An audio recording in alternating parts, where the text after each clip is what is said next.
Hi, this is Kerby Anderson. You know, each day we take on the tough issues and provide a biblical perspective to them. The topics we cover are wide-ranging.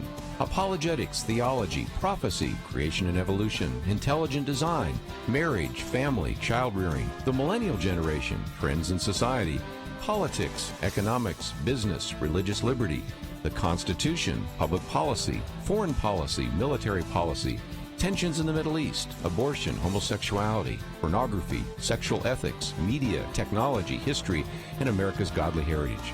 We talk about anything that affects your faith, your family, or your freedom. So don't go anywhere, because Point of View starts right now.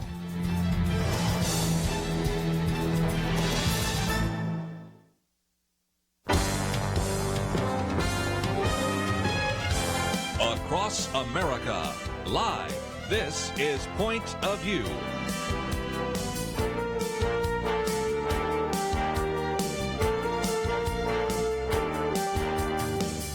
And now, Kerby Anderson. Thank you for joining me today. It is the Tuesday edition of Point of View, and we're going to be talking about a lot of different topics over the next couple of hours. This hour, we'll kind of just focus on some of the things still related to the protests, the riots, of course, police brutality, because I want to talk about some solutions, some of which I've mentioned in the third hour yesterday, but most of you, of course, don't have a chance to hear that, so I wanted to reiterate a few of those ideas.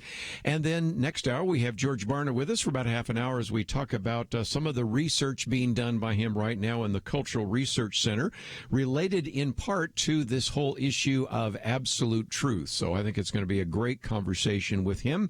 And, of course, we always benefit. Then I'll open up for some other comments we might make. And then in the hour after that, which you may not hear on this radio station, but certainly you can hear online because it goes out to our national audience, Luke Norsworthy will be talking about Befriending Your Monsters. And so we'll spend some time with him on that regard, and if indeed it turns out to be a really good interview at 2 o'clock, we'll play it tomorrow at noon. So we'll see how that all plays out. But, and by the way, I've got some great articles here. Matt Walsh has done a very good job of pointing out some of the hypocrisy in the way some of this is covered.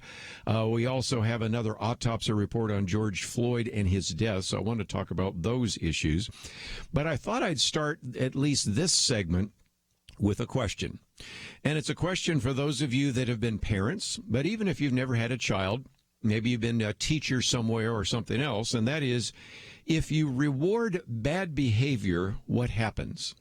I think we all know the answer to that one. If you reward bad behavior, you get more of it, right? How many times, perhaps even if you don't have a kid, but you're in a checkout line and all of a sudden you see this little kid just having a temper tantrum because why do they put all the candy right there at the checkout counter? You know what happens there. And so sometimes just to appease the child and bring some kind of decorum, you know what happens. The mother reaches over, buys them some candy, and then guess what?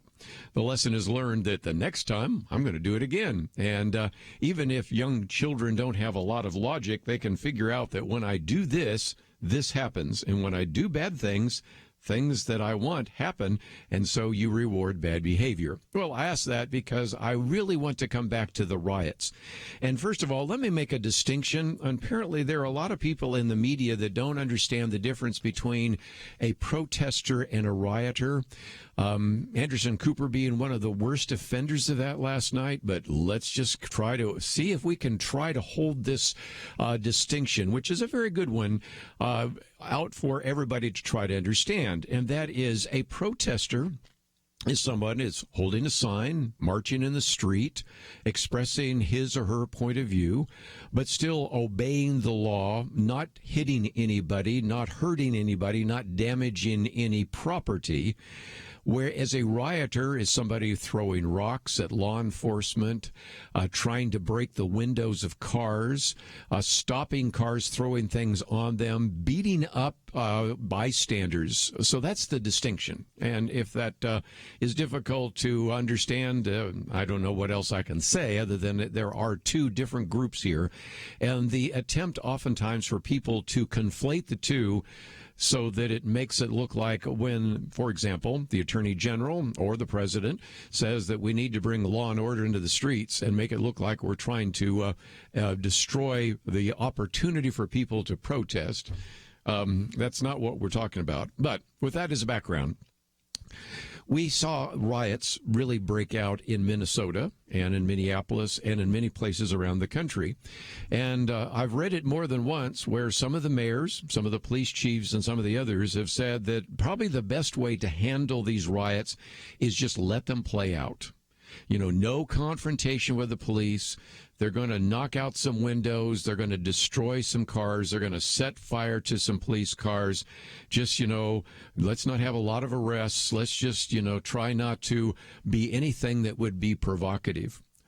What's the message we just sent? Well, then you won't be punished for that kind of activity, and probably you're going to get more of it, aren't you?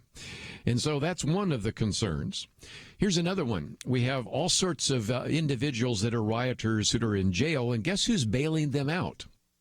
Well, it isn't something you have to guess, because if you go out on Twitter, as I have, you can see that a good number of the members of Joe Biden's team are bragging about the fact that they're providing the funds for these individuals to get out of jail.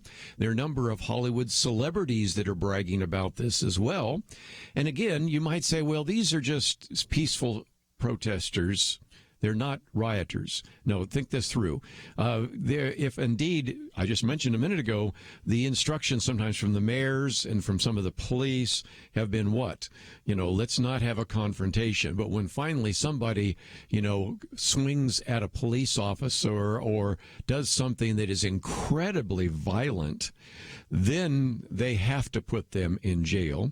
We, if you want to, could probably post all sorts of videos, which I've taken the time to go out and look, and I don't recommend it for the faint-hearted, of watching individuals. One individual in particular comes out of his store, and his wife is beaten with a ladder with 2x4s. Again, we're broadcasting here in Dallas. How about this individual that was trying to defend area with a sword? Probably not a smart idea, but nevertheless, you know, beat over the head with rocks, skateboards. I can give you others, and I just don't want to turn your stomach while we're at a lunchtime here, but some of this is just horrific. And then to say, well, we're going to bail these people out of jail. What message, again, are we sending to the rioters? And again, those are the rioters.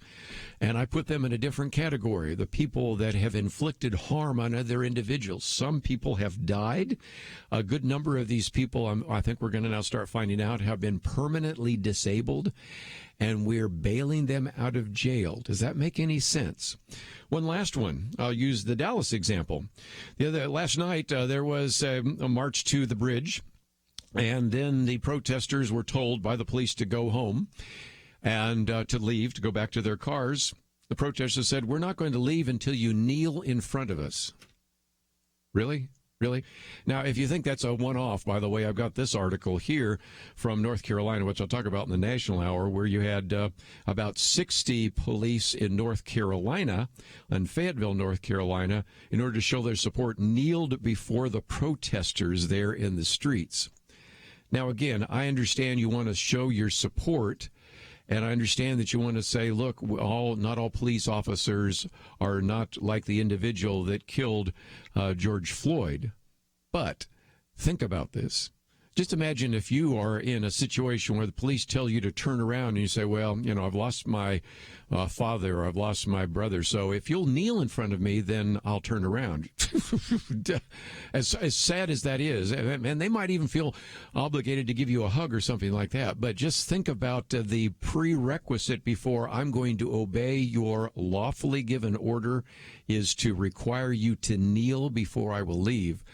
I wonder, even when we talk about this with peaceful protesters, whether or not we're sending the wrong signal. So anyway, those are just a few thoughts to think about, because after all, I think any parent knows that if you reward bad behavior, you're going to get more of it. If we keep rewarding bad behavior out here in the streets, I fear we're going to get more of it. Let's come back and talk about a few of the articles that we have posted, and then we'll get into all sorts of other issues in the news. We've got a lot to cover, and we'll do so right after this.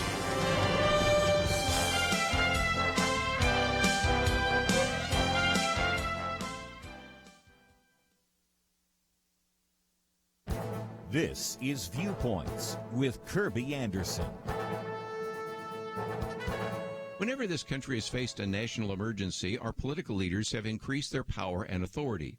More power flows to the national government, and usually more power flows from Congress to the executive branch. President Roosevelt expanded the federal government during the Great Depression with his New Deal programs. President Bush created huge agencies, the Department of Homeland Security and the Office of the Director of National Intelligence after the attack on 9/11.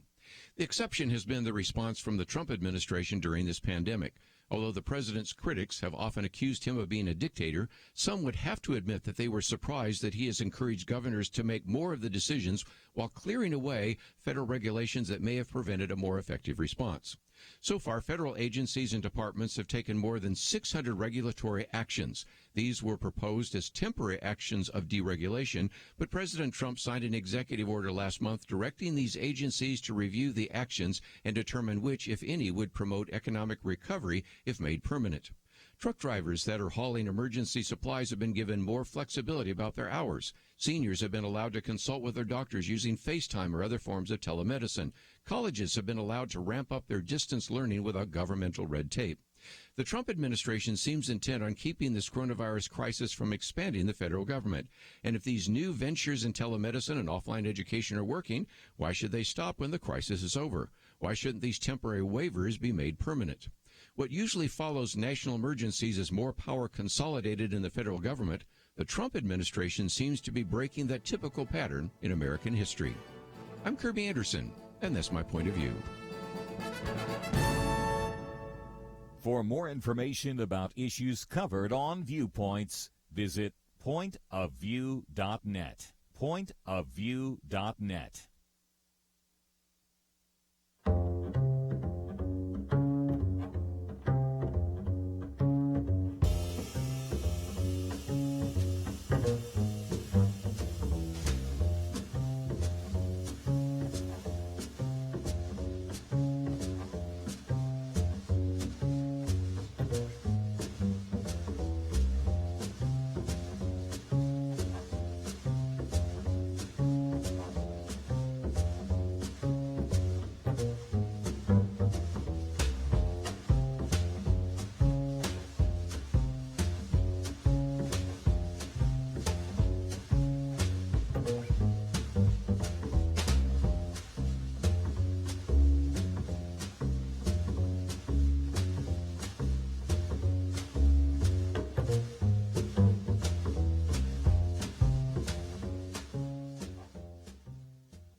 You're listening to Point of View, your listener-supported source for truth. Back once again, let's, if we can, maybe for just a few minutes, see if we can come up with some solutions.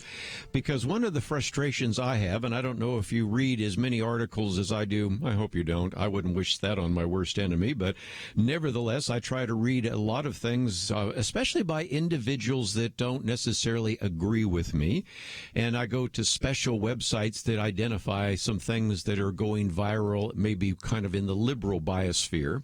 And as I read those, I sometimes make my way to a couple of paragraphs, and then it's just usually an excuse to bash President Donald Trump. And in a few minutes, we'll talk about some of the crazy things that happened even yesterday in front of St. John's Church. We'll get to that sooner or later. But I'm like, okay, lack of leadership. I buy the argument. What would you suggest that he do? You know, if indeed you had your beloved Barack Obama as the president, or if you are convinced that Joe Biden should be the next president, what would you recommend? And there's nothing there. And one of the frustrations that come from especially some of the African American pundits, and I was reading one that writes for the Chicago Tribune, is, you know, we have this debate, we have this discussion, and then eventually everybody goes back to business as usual. Well, there's a reason for that. We all have jobs, and, you know, yes, sometimes on this program, we talk about something that's just horrific. I've recently talked about the number of people around the world that are going to die because of the lockdown, because we can't get food to them, and we've gone from a time of getting rid of extreme poverty to throwing people into more poverty, and probably a lot of people will die of starvation. And, you know, I can't function every day if every day I sit stop and think about that. We talk about abortion. We think about 60 million aborted babies. I can't think about that every single day and function in society. And I think about racial tension, and I can think about it for a while, but eventually, we go on with our lives. And so as valid as that criticism is, when then the next line is we need to have a dialogue, we need to have a conversation about race, I'm going, I think we've had a few of those. How's that working for you? And I want to give at least some specific suggestions. You may think they're really off target, but what precipitated this whole outbreak? It was, of course, the death of George Floyd. So I want to talk about two things that I think need to happen. Number one, there needs to be a closer investigation about the autopsy that was done on George Floyd. Now, if you go to our first article, it will give you both of those. At the very end of the article here, it actually links to it. So you can actually read the autopsy that was produced by the county medical examiner. And I'm going to read part of it, which simply said that Mr. Floyd had underlying health conditions, including coronary artery disease and hypertensive heart disease. The combined effects of Mr. Floyd being restrained by the police, his underlying health conditions, and any potential intoxicants in his system likely contributed to his death. Okay, so that's what the medical examiner wrote. By the way, you might say, well, potential intoxicants, because the intoxicant study was not done, it will come out. And so the implication of what you have from the medical examiner is simply this, that as horrible as the knee on his neck was and how that no doubt contributed to his death, it may not have been necessarily the cause of that death. And that's the medical examiner who is paid for by the tax dollars of people in Minneapolis, or at least in the county of Minneapolis, which is Hennepin County. Okay? Well, yesterday we have another autopsy that was done by Dr. Michael Baden and Alicia Wilson. And these individuals said what we found is consistent with what people saw. This is the statement, actually. I'm not sure it's the actual autopsy, but anyway, this is a state. There was no other health issue that could cause or attribute to the death. People have the impression that you can talk, you can breathe. That is not true. And so the implication of this is that the knee on George Floyd's neck was what actually contributed to his death. And thus we call for first-degree murder charges. And, of course, as you well know right now, it's a third-degree charge. I've looked at some legal things that people have said, saying that because of the way the Minnesota laws are written, they don't really think a first-degree charge could ever be brought. But I would have said that about what happened in Dallas with our situation here, but certainly second degree. But here's question number one. Was the medical examiner wrong? We, at least those of us that lived in Minnesota, and I have friends that do, paid with their taxes for an autopsy that said that he did not die as a result of asphyxia or strangulation. Okay? But then you have this autopsy, which is done by two doctors, which say that he was. Now, that's a reasonable question to ask. So point number one is, especially if you're going to have a case go to the court, we might want to say, has the medical examiner, not only in this case but others, done things that make the police officers look better, make and exonerate them when that's not true? That's a reasonable investigation. Here's a second one.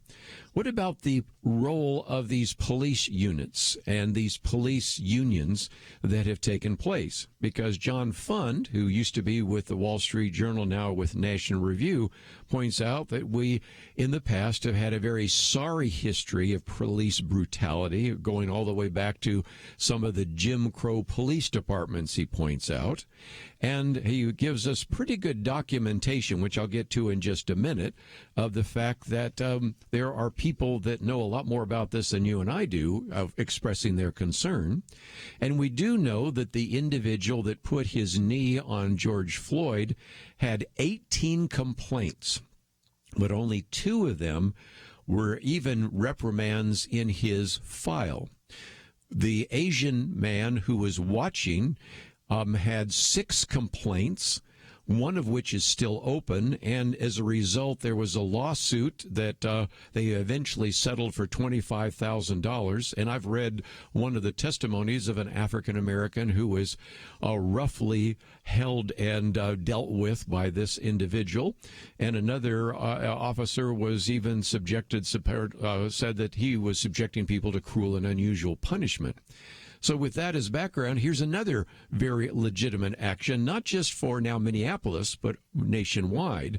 And that is, what role are these police unions sometimes playing in terms of, in some cases, perpetuating police brutality?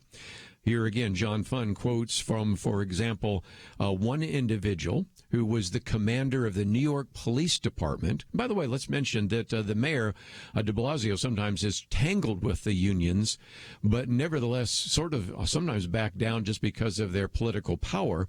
But here is a former commander of the New York Police Department who said that the unions, at least in New York City, outright just protect the cops. It's a blanket system of covering up police officers. Here's another article from the Stanford Law Review in which this scholar points that the rise of political unions to political power in the 1970s have succeeded in shielding their members from political and public accountability. And so you have even the executive director of the Minnesota Chief of Police telling Chris Wallace on Fox News just the other day that in some respects, the only reason we're getting some level of accountability is due to cell phones. His direct quote was, "I believe cell phone videos are game changers. They weed out the bad apples. Video is definitely the key in this case, as it is in so many other cases in this day and age." And so the implication is that really the only reason we get anything like accountability is because we have cell phones. And if it weren't for those people standing around with cell phones, we might not even know the name George Floyd. We might not even know the name, by the way, I always keep his name out of the discussion, of the person that no doubt contributed to his death, or some of the others that were standing around. Of course, that leads to another very obvious question. If you even don't care about the individual being subjected to this particular action, wouldn't you at least have enough wisdom to say, there's a lot of people standing around here with cell phones. Maybe this isn't the best time for you to put your knee on his neck? And none of the police officers said that. And I understand that if you watch the video, there were people screaming. But if you really are convinced that you're hurting somebody, wouldn't there be a place for you to even rush out of the crowd and say, stop, stop, stop, and even try to push him off and try to save his life? But we're a world where we just sit and watch. Be hard in that situation, but I've seen others where people are being beat up and nobody does anything more than pull out their cell phone. But back to the key point. Indeed, are some of these police unions protecting bad cops? So if you want to take some action, there's 2 specific things that could happen immediately. Let's take a break. We'll come back with more right after this. When you give to Point of View, does it make a difference? Jeremy Dies would tell you that it does. He grew up listening to Point of View in the back seat of his mom's car, and it helped to shape his thinking. I had parents that were able to sit across from me at the dinner table after we listened to Marlon Maddox and Kerby Anderson years ago and think through what the scriptures say about these issues of current significance in our lives. That's only possible because Point of View has come along and ministered into my life and made me who I am today. And here I am today defending religious liberty, partly because Marlon Maddox and Penn Dexter and Kerby Anderson were the ones that were pushing me towards all that. They taught me how to think through these issues. They didn't tell me what to think. They taught me how to think. Each gift you give will change lives. Not every Point of View listener will become a Jeremy, but if they listen for very long, they will be changed. And that will change how they impact and affect the lives of the people around them. So make that decision to change a life today. Join the Truth Team and boldly stand for truth in a world of lies, distortion, and information manipulation. Go to pointofview.net or call 1-800-347-5151. That's 1-800-347-5151. Point of View will continue after this.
You are listening to Point of View. The opinions expressed on Point of View do not necessarily reflect the views of the management or staff of this station. And now, here again is Kerby Anderson. If you'd like to join our conversation, 1-800-351-1212. Just as a program note, in about a half an hour, we're going to be talking with George Barna, getting into the topic of absolute truth, some great research from the Cultural Research Center, and also very disturbing because, as I've said before, the belief that there are certain things that are right and certain things that are wrong, that certain things are true, and not everything is gray, where you have your view of truth and I have my view of truth.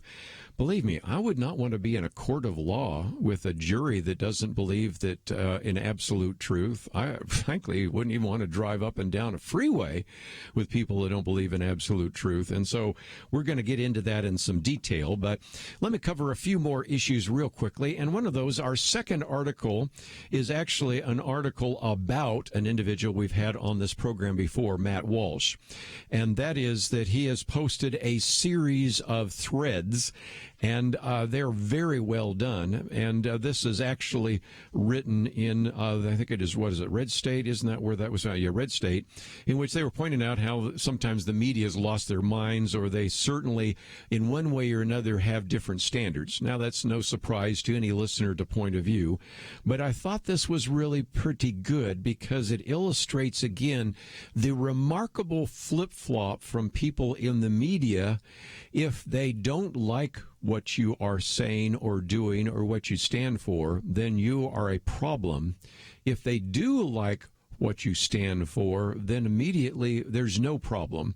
And what Matt Walsh has done through a series of very good tweets, and you can read each one of them because there's a perfect link so you can see this. So I'm going to go through this fairly quickly, but I recommend it to you if you wanted to just illustrate how all of a sudden, after weeks of being told that even a peaceful protest is dangerous because of the coronavirus, now you hardly get a mention. Okay, I'll give partial credit to one reporter I saw last night on Channel 8 WFA that mentioned it. That was about it. And part of that was because Clay Jenkins was there. But okay, other than that, I can't find too many cases where what was a week ago just a really dangerous protest now isn't even mentioned, sometimes when the protest turns violent, as it did this weekend. But let's just take Matt Walsh at his statements here. He first of all pointed out that there was one thread about how protesting during a pandemic was described as what conservatives are doing because it's racist, because the possibility in those particular tweets that he posted by other individuals might spread the coronavirus to African Americans. It's entitled The Whiteness of Anti-Lockdown Protest, and how ignorance, privilege, and anti-black racism is driving white protesters to risk their lives. And so there's the first one that he puts down there. And only talking about those individuals actually getting the virus, but that apparently does not happen when African-American protesters are out there. Matt Walsh has another one then, and this one comes from another post. Lockdown protesters have a moral duty to forego medical issues.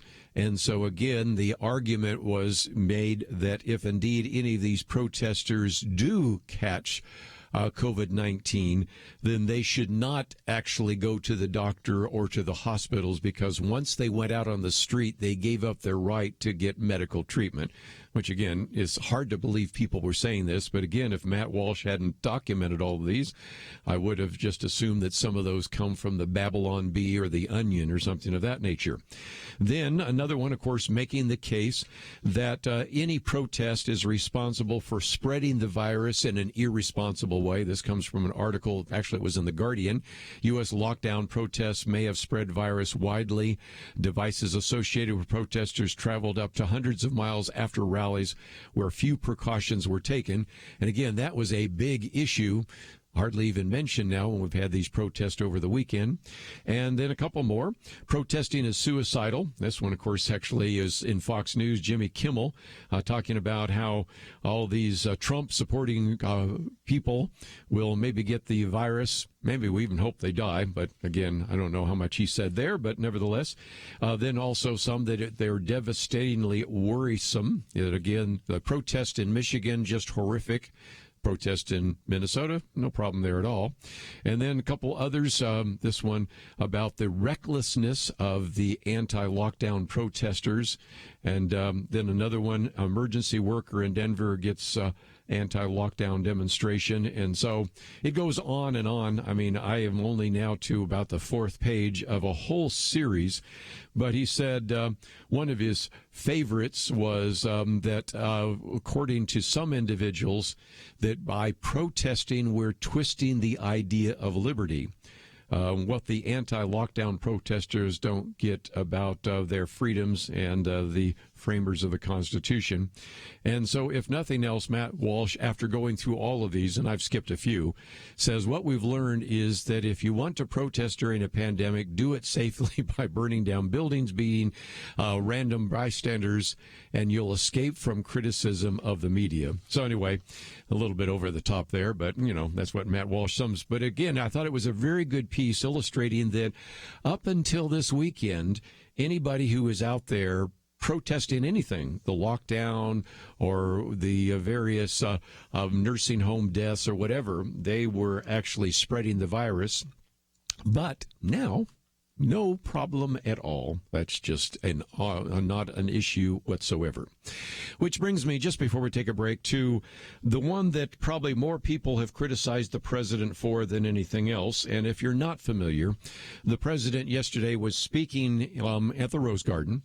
And then I saw the video of him leaving the front door of the White House, going across Lafayette Square and standing in front of St. John's Church, holding a Bible with a variety of other individuals next to him as well. And the first thing that went through my mind is, okay, how did they clear that out? Because there were protesters all over Lafayette Square. You do not even see a picture. So I wondered if they were pushing people back. Well, it turns out now we know that what they were doing is actually throwing tear gas out, and that's led to all sorts of reactions from some of the people that have been associated with, of course, St. John's Church, one saying we were just simply feeding people, and all of a sudden we had tear gas. And so, depending on what you think of the president, you can either think that this was a great show, that we're not going to allow these protesters and rioters to take over Washington, D.C., or if you look at USA Today, you can see that the bishop, the woman who is a bishop in the Episcopal Church, was horrified that this was some cheap political stunt, that he did not get permission to appear in front of the church, which I thought was a little bit off target. This is a church that's been around long before she was around, maybe even long before the Episcopal Church actually had any kind of authority over it, but nevertheless. And some called it a cheap political stunt, a photo op, and a variety of others. And I think it illustrates again how maybe there is a need for this president to have somebody, and I hope it would be the vice president or maybe Kayleigh McEnany, who actually was standing next to him, or somebody else, to say, Mr. President, this probably doesn't work out so well, because in order to even have you stand in front of that church, there has got to be everything from a tremendous amount of military and law enforcement push to even clear that area. Then, of course, we now know that there was tear gas that was used, and as a result, it provided just one more opportunity to criticize the president. But here are some of the comments. This one comes from actually one of the reporters with Fox News. I almost can't believe what I'm seeing.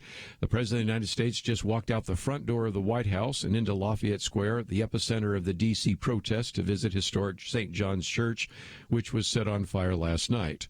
And again, some of the criticism has been, well, I can't believe the president used it as a photo op. And the question I would certainly want to ask is, since that quote is in USA Today from the bishop of the Episcopal Church, would she have said the same thing if standing in front of that church was Barack Obama or maybe even George Bush? I'm not sure, but nevertheless, there are some questions that I would hope today there might be asked of the president and of some of those individuals as to whether or not that was the best way to actually highlight some of the devastation that is actually taking place in Washington, D.C.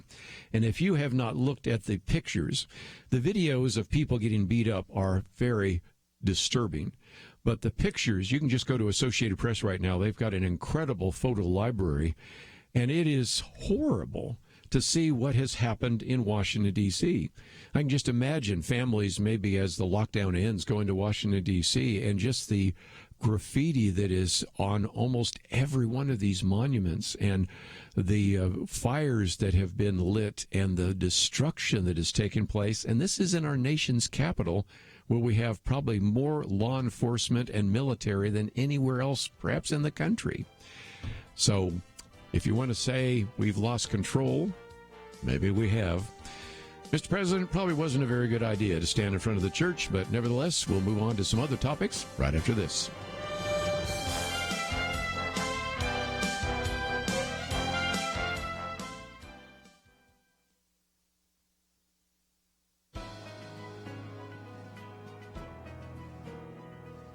Welcome to the First Liberty Briefing. I'm Jeremy Dice. All of us are hopeful that for the day everyone is declared immune from the threat of COVID-19. Recently, hundreds of pastors and religious leaders sent a letter to members of Congress asking for a different kind of immunity from lawsuits.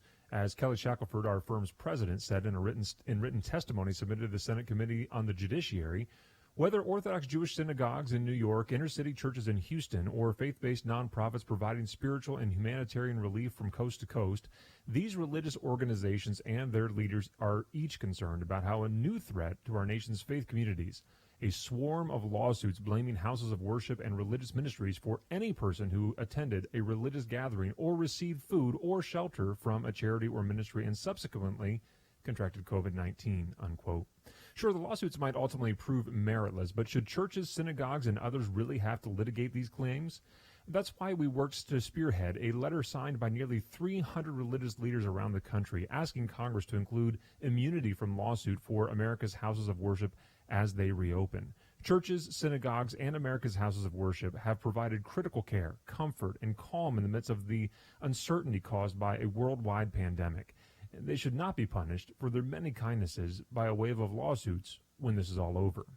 To learn how First Liberty is protecting religious liberty for all Americans, visit firstliberty.org. I'm Kelly Shackelford, President and Chief Counsel of First Liberty Institute. Some people think our religious freedom will soon be gone, but that's not true. The fact is that First Liberty, a national network of America's top attorneys, is winning over 90% of our cases. We defend religious freedom for people like you. Go to firstliberty.org and read the exciting story. That's firstliberty.org.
Now, back to Point of View, your listener-supported source for truth. We have a few more minutes, and one of the things I wanted to maybe update you on is the most recent statement by Lancet. You might say, what is Lancet? Well, it is the journal of record, the medical journal of record for England.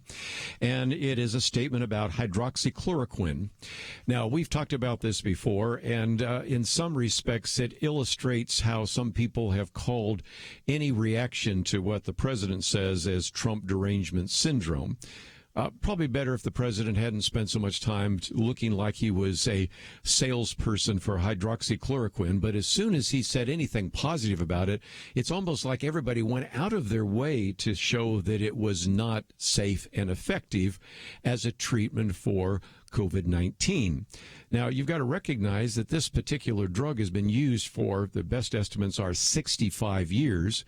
And there are people that have wanted to point out that the study that was done by the VA demonstrated that it was not effective and it was dangerous.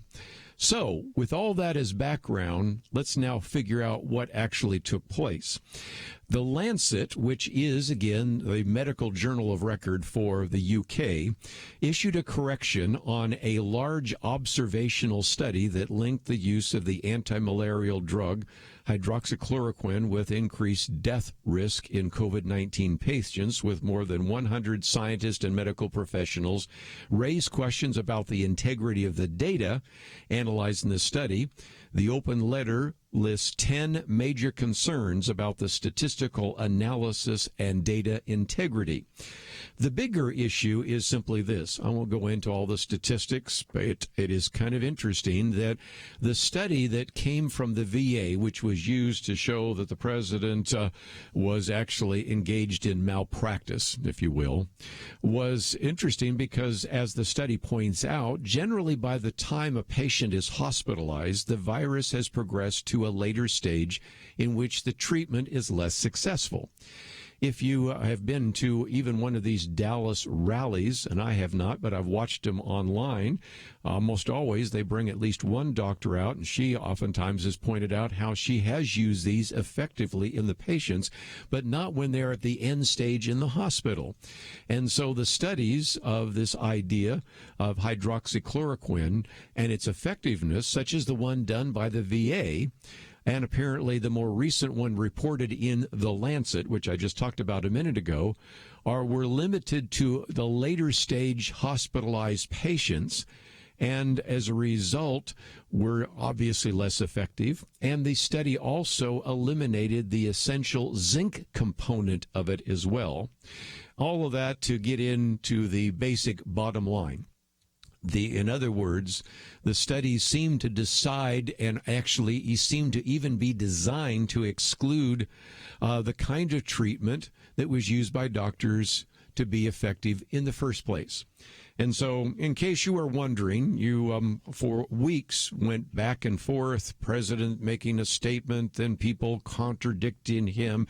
Then what about the VA study, Mr. President, and all the rest? And now you have Lancet saying, you know what? There are all sorts of statistical and methodological problems with that study that was actually published in their journal. And, of course, probably some of the same in the VA study. And now, when maybe it isn't quite as controversial anymore, people are saying, you know, my bad. Maybe it actually works after all if you use it in the right way, at the right dosage, at the right time. Oh, well, it's a little late, but I thought I'd pass it on because you will not hear that anywhere in the mainstream media. Well, let's end with some fun. I mean, I'm getting tired of this, and I know you are as well. And I suspect most of you watched the launch of SpaceX. Or perhaps you even saw the dockings. The launch was on Saturday. The docking was on Sunday. And what an incredible opportunity when we see these two astronauts, Bob Behnken and Doug Hurley, actually atop the Falcon 9 rocket. They orbit the Earth and then eventually dock with the International Space Station, which, by the way, means they claimed the flag.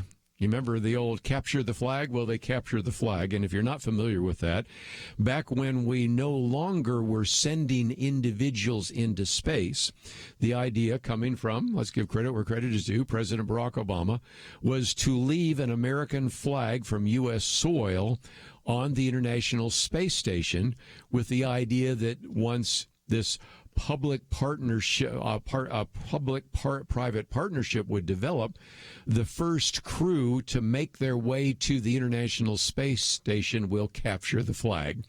And so, indeed, that is the case. So the Crew Dragon capsule docked, and so they now have been able to win the 9-year-long game of capture the flag. Thought you'd like to know that little story because it's pretty significant. But after, I think it's 110 days is what they're saying, the crew will come back to space. Now that brings up a great question. How do they get back? Splashdown. That will be the first time in 45 years. The last time, what was it, an Apollo flight splashed down was in 1975. That wasn't with the crews that were going up to the moon, but it was the last one.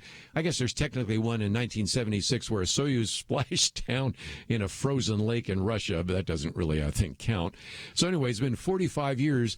I know people that are in their 40s that have never seen a capsule splash down in the water, but it also is a source of some concern and prayer because Elon Musk, you know who he is, right? He actually said he wasn't as concerned about the launch, but he was very, and still is very concerned about the re-entry, which of course won't happen for months from now, because during re-entry, Crew Dragon, as they're coming through the atmosphere, will of course have to enter the atmosphere and have to survive the heat. Now, Musk was adding that the threat was low, but his biggest concern was about the capsule being kind of an asymmetric design, which was driven by its emergency escape system. And so while it's screaming back to Earth, are you ready for this?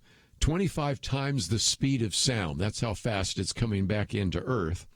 The capsule's heat shield will deflect and absorb, hopefully, the energy of superheated plasma. But again, there is a concern that because this capsule is a little asymmetric, it might rotate too much and potentially catch some of the plasma in its escape thruster pods. So there is kind of a real concern about this, but nevertheless, that is something that they've said they've worked on. We've looked at it from 6 ways to Sunday, so it's not something that I think will fail, but I do worry about the asymmetric back shell of the capsule. So anyway, for those of you that are as fascinated as I am about putting 2 astronauts in space through a private, and again, it's a public-private enterprise, I think is pretty exciting. But at the same time, this will be the first time in 45 years since we've had a splashdown, which makes some sense. And so they will eventually try to slow it down as much as possible with the various parachutes, but then hit the water. And then hopefully there will be close enough a ship that will be able to pick them up quickly and bring them back to the celebration. But how different that has been from, of course, the space shuttle, where you just take off like a rocket and land like a pilot and like an airplane, and then just pick up and say, you know, which way to the showers? I'm ready to get cleaned up. This will be something that looks a lot more like, and again, you got to be as old as I am to remember this, Mercury, Gemini, and Apollo. Anyway, just a little point of interest. If nothing else, did that for one of our staff, Karen, who I know loves astronomy and loves the space studies as well. Let's take a break, though. George Barna with us next. We're going to spend some time talking about his latest study, and that will be coming up right after this.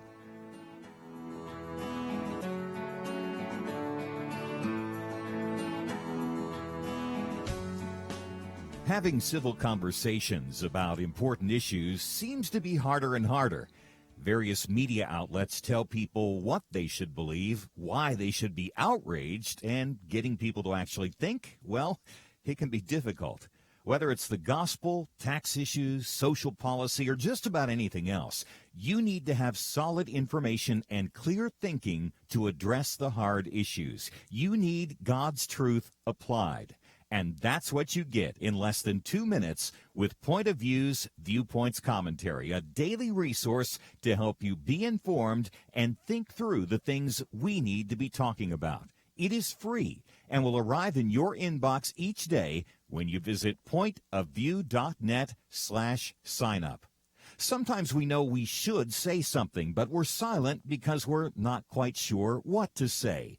Viewpoints Commentary can help you break the silence and change the narrative. It can make you a more equipped agent for truth. Get your free subscription to the Viewpoints Commentary at pointofview.net/signup. pointofview.net/signup. Point of View will continue after this.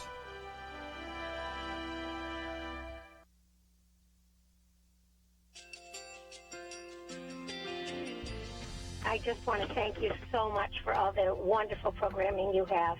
You're just absolutely fantastic. I recently started listening to Point of View, and I really found it interesting because of the different subjects you cover. Thank you for that. I really appreciate everything that you do in keeping us informed. Thank you, Kerby, for everything that you have been doing. I appreciate all the work that you're doing, advocating for the Word of God. Thank you so much. Point of View, I think, is absolutely necessary because it's a Christian perspective, a biblical worldview perspective, and receive very current, up-to-date information about what is really going on, week to week in our culture, which is changing so rapidly, and yet it's morally sliding backwards. Yeah, first of all, I thank you guys. Y'all's program is wonderful, and enjoy it every day. I learn so much every time I listen to it. Point of View Radio Talk Show.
Hi, this is Kerby Anderson. You know, each day we take on the tough issues and provide a biblical perspective to them. The topics we cover are wide-ranging.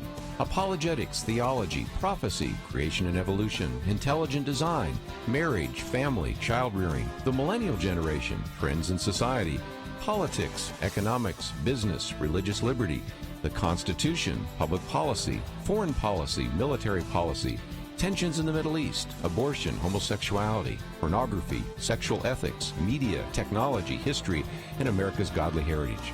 We talk about anything that affects your faith, your family, or your freedom. So don't go anywhere, because Point of View starts right now.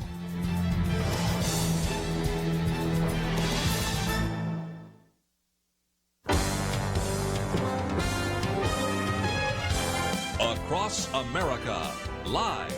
This is Point of View.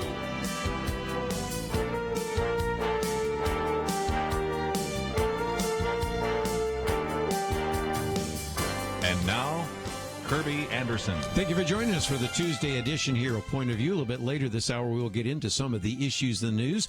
An independent autopsy of George Floyd and his death and what that might mean. Also, a look at the way in which the media has covered some of these issues and a variety of other topics, which we will get to later.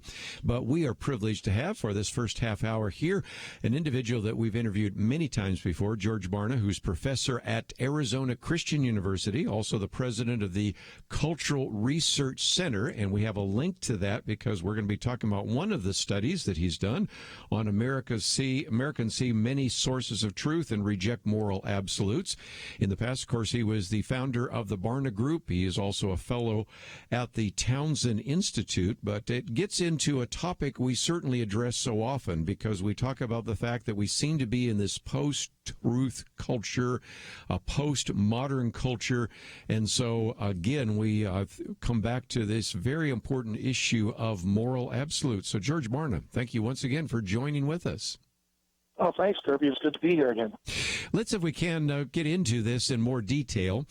Back when you had published some earlier material, whenever I speak, I put some of the graphs and charts from previous studies that you've done. I'm now going to use the new material because it's perhaps even more helpful, because what we find is that no particular group actually holds to this idea of spiritual truth or moral truth in huge numbers. But there's a remarkable variability between some that do believe God is the basis of truth and others who believe that truth is just something an individual needs to construct in their own mind. Yeah, it's an interesting time because when you live in a culture where growing numbers of people reject the biblical version of God, where growing numbers of people are more certain about the existence of Satan than that God. Wow. When a larger share of people believe that Jesus was a sinner than believe he lived a holy life. When you've only got 4 out of 10 people who say that the Bible conveys truth, and then you ask people, so on what basis are you going to make your moral decisions, your daily decisions, your choices in life? It becomes less and less surprising to find people saying, well, I'm going to turn to the Bible. I'm going to have faith-driven set of decisions. But it's no less disappointing and frustrating because now there's no foundation that we share in common across the country. It's like everything is up for grabs now, and that makes the conversations more challenging. It has to be based, I would say, relationships, because you're not going to get to where you want to bring people to in one sitting. You've got to build trust with them. You've got to have multiple conversations and help them come around to those perspectives. And again, I've read many of your books, although you've written 50, so I can't say I've read them all, but I remember talking about some of this in the past, because if you don't have any common conversation, that is the case. And I might just mention that if people want to get this information, we have it linked at our website, pointofview.net. I'll give yours in just a minute, but we also have a link there as well. And it's part of your American Worldview Inventory, but let's, if we can, get into this specific part for just a moment on truth. And what you found is that there are some individuals that do see God as the basis of truth, and those are what you call sage cons, which stands, I guess, for spiritually active, governance-engaged conservative Christians. In other words, the people that actually take Christianity and their faith seriously. And so that is a higher percentage. But what I was struck by are those where the percentage is so very low. And on that list, as you might expect, would be political liberals, but also the LGBTQ community, Hispanics, blacks, Democrats, a number of others. So give us this range for just a minute, because it was really striking to see the difference between one group and many of the other groups. Yeah, well, if you look, for instance, at people in the LGBTQ community, 3 out of 4 of them would reject this idea that absolute moral truth exists. Political liberals were close to that. I mean, you had 2 out of 3 there, 67%. Then Hispanics, blacks, Democrats, all around 2 out of 3. People under the age of 50, you had 62%. So those are the dominant groups that are leading the charge against the idea that you can really trust the Bible, you can turn to the Bible, that there is such a thing as absolute moral truth that you can identify. On the other hand, when you look at, some of the groups that would say, well, yeah, there is such a thing, you've got sage cons, who, by the way, the beauty of sage cons is although they're small in number, they're very coherent and consistent in their beliefs. So you got 87% of them, these spiritually active, governance-engaged conservative Christians, who, say that, yeah, God is the basis of truth. You can always find absolute moral truth, and you find it by going back to God and His Word. So, it goes from there. Other groups, follow that as well, but they're probably the leading group. Those, and of course, people who have a biblical worldview. One of the other things you said in this report, which I thought was good, is what you call the slow separation. And in some respects, that's as significant as well, because we can see the incredible range between those who hold to what we consider kind of a conservative or biblical view and those who do not. But also just the way the separation took place is kind of interesting as well, isn't it? Well, it is. And, for instance, if we look at the question of what do people consider to be the basis of truth, you begin to see that where people who attend evangelical or Pentecostal churches, 7 out of 10 of those folks say God is the basis of truth. But then when you look at other people in the Christian camp, for mainline churches, for instance, people who attend those churches, less than 4 out of 10 people there would say that God is the basis of truth. Among people who attend Catholic churches, again, just about 4 out of 10 people there saying God is the basis of truth. So you've got that separation taking place even within what's often considered to be the Christian community. I think what we're doing these days is we're raising the question about what does it mean to be part of the Christian community? Is it simply embracing that label, I'm a Christian, or are there certain foundations that one must accept, one must embrace to legitimately be considered part of a Christian community? Yes, and we need to take a break. When we come back, I want to talk a little bit more about that, because not only have you spoken to this issue, but Josh McDowell and a variety of others have pointed out that, again, the younger you are, the less likely you are to believe in this idea of truth or to use the Bible or to use a belief in God as the basis for that. So you have to sort of also begin to look at the long-term or even the short-term implications of some of that. So we need to take a break, but let me just very quickly encourage you to find out a little bit more. We have information that you can find on our website, or you can go immediately to arizonachristian.edu/Cultural Research Center, or just go to the Cultural Research Center link. We've got a couple of those there as well. And if you find yourself saying, as a pastor or a teacher, I'd like to speak to this issue as well of the whole issue of moral choices and moral absolutes, and I'd like to have some of the facts and figures, we've made it available for you to connect up to the Cultural Research Center and the good work of George Barna. So let's take a break. We have a lot more to cover, and we will do so right after this.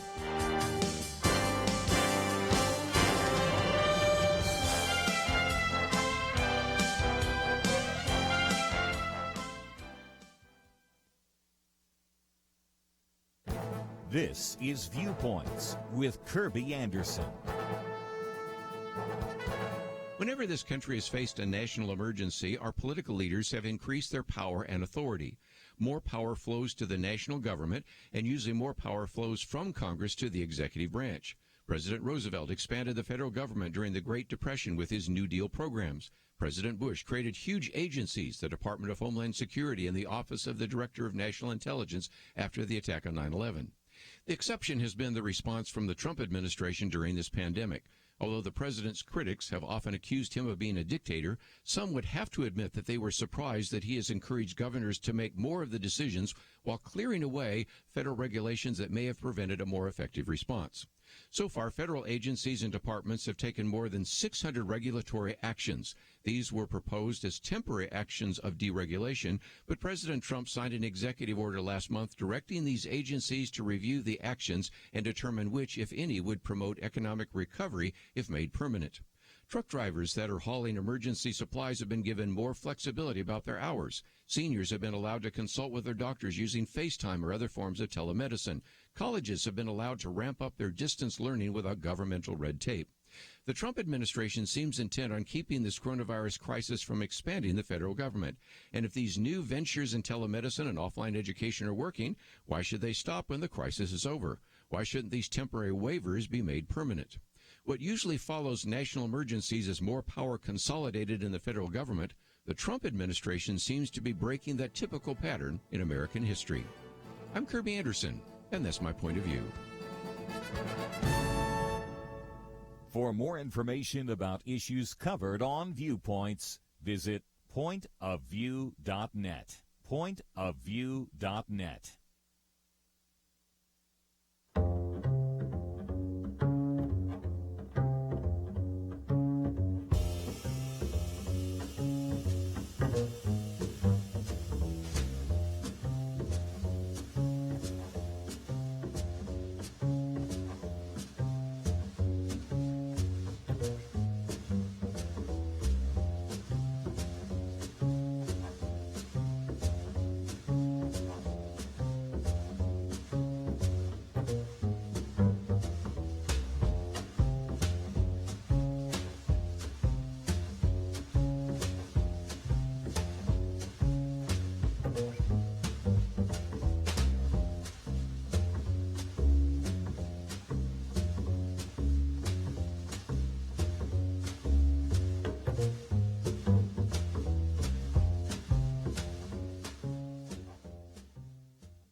You're listening to Point of View, your listener-supported source for truth. Continue our conversation today with George Barna. By the way, if you'd like to join us, 1-800-351-1212. If not, just sit back and get some of this information. And one of the articles that we've posted, it came out in May, looked at, again, Americans see many sources of truth and reject moral absolutes. That came out May 19th.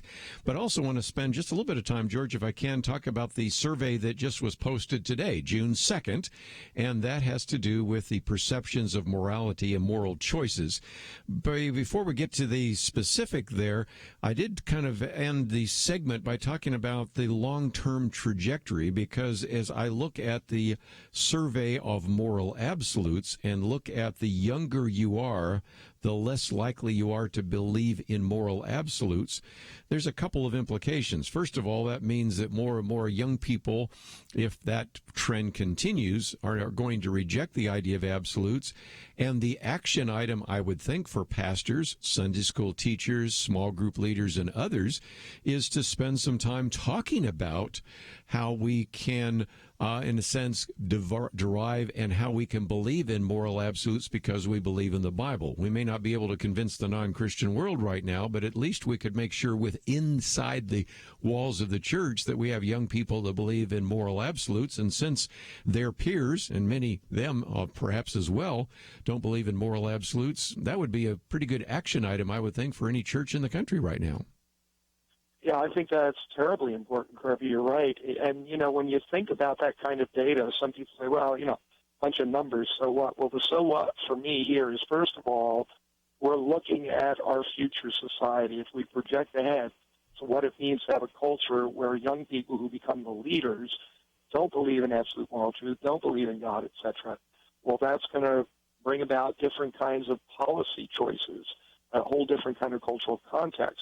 But also think about family, because we know that there are several critically important inputs to the development of a person's worldview, which they're going to bring with them through the rest of their life.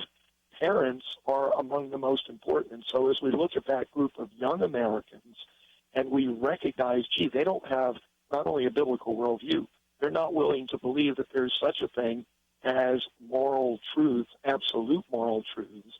They're not willing to believe that the Bible contains them, not willing to believe that the Bible is God's Word. You put all that together, and the kind of impact that's going to have on yet additional future generations, because our parents aren't going to be teaching their children these kinds of foundational Christian truths. Yeah, there's very, very long-term implications. That brings us to the other piece that has just come out today, and we'll try to post that for people to read as well. But, of course, you can just simply go to the Cultural Research Center to find that.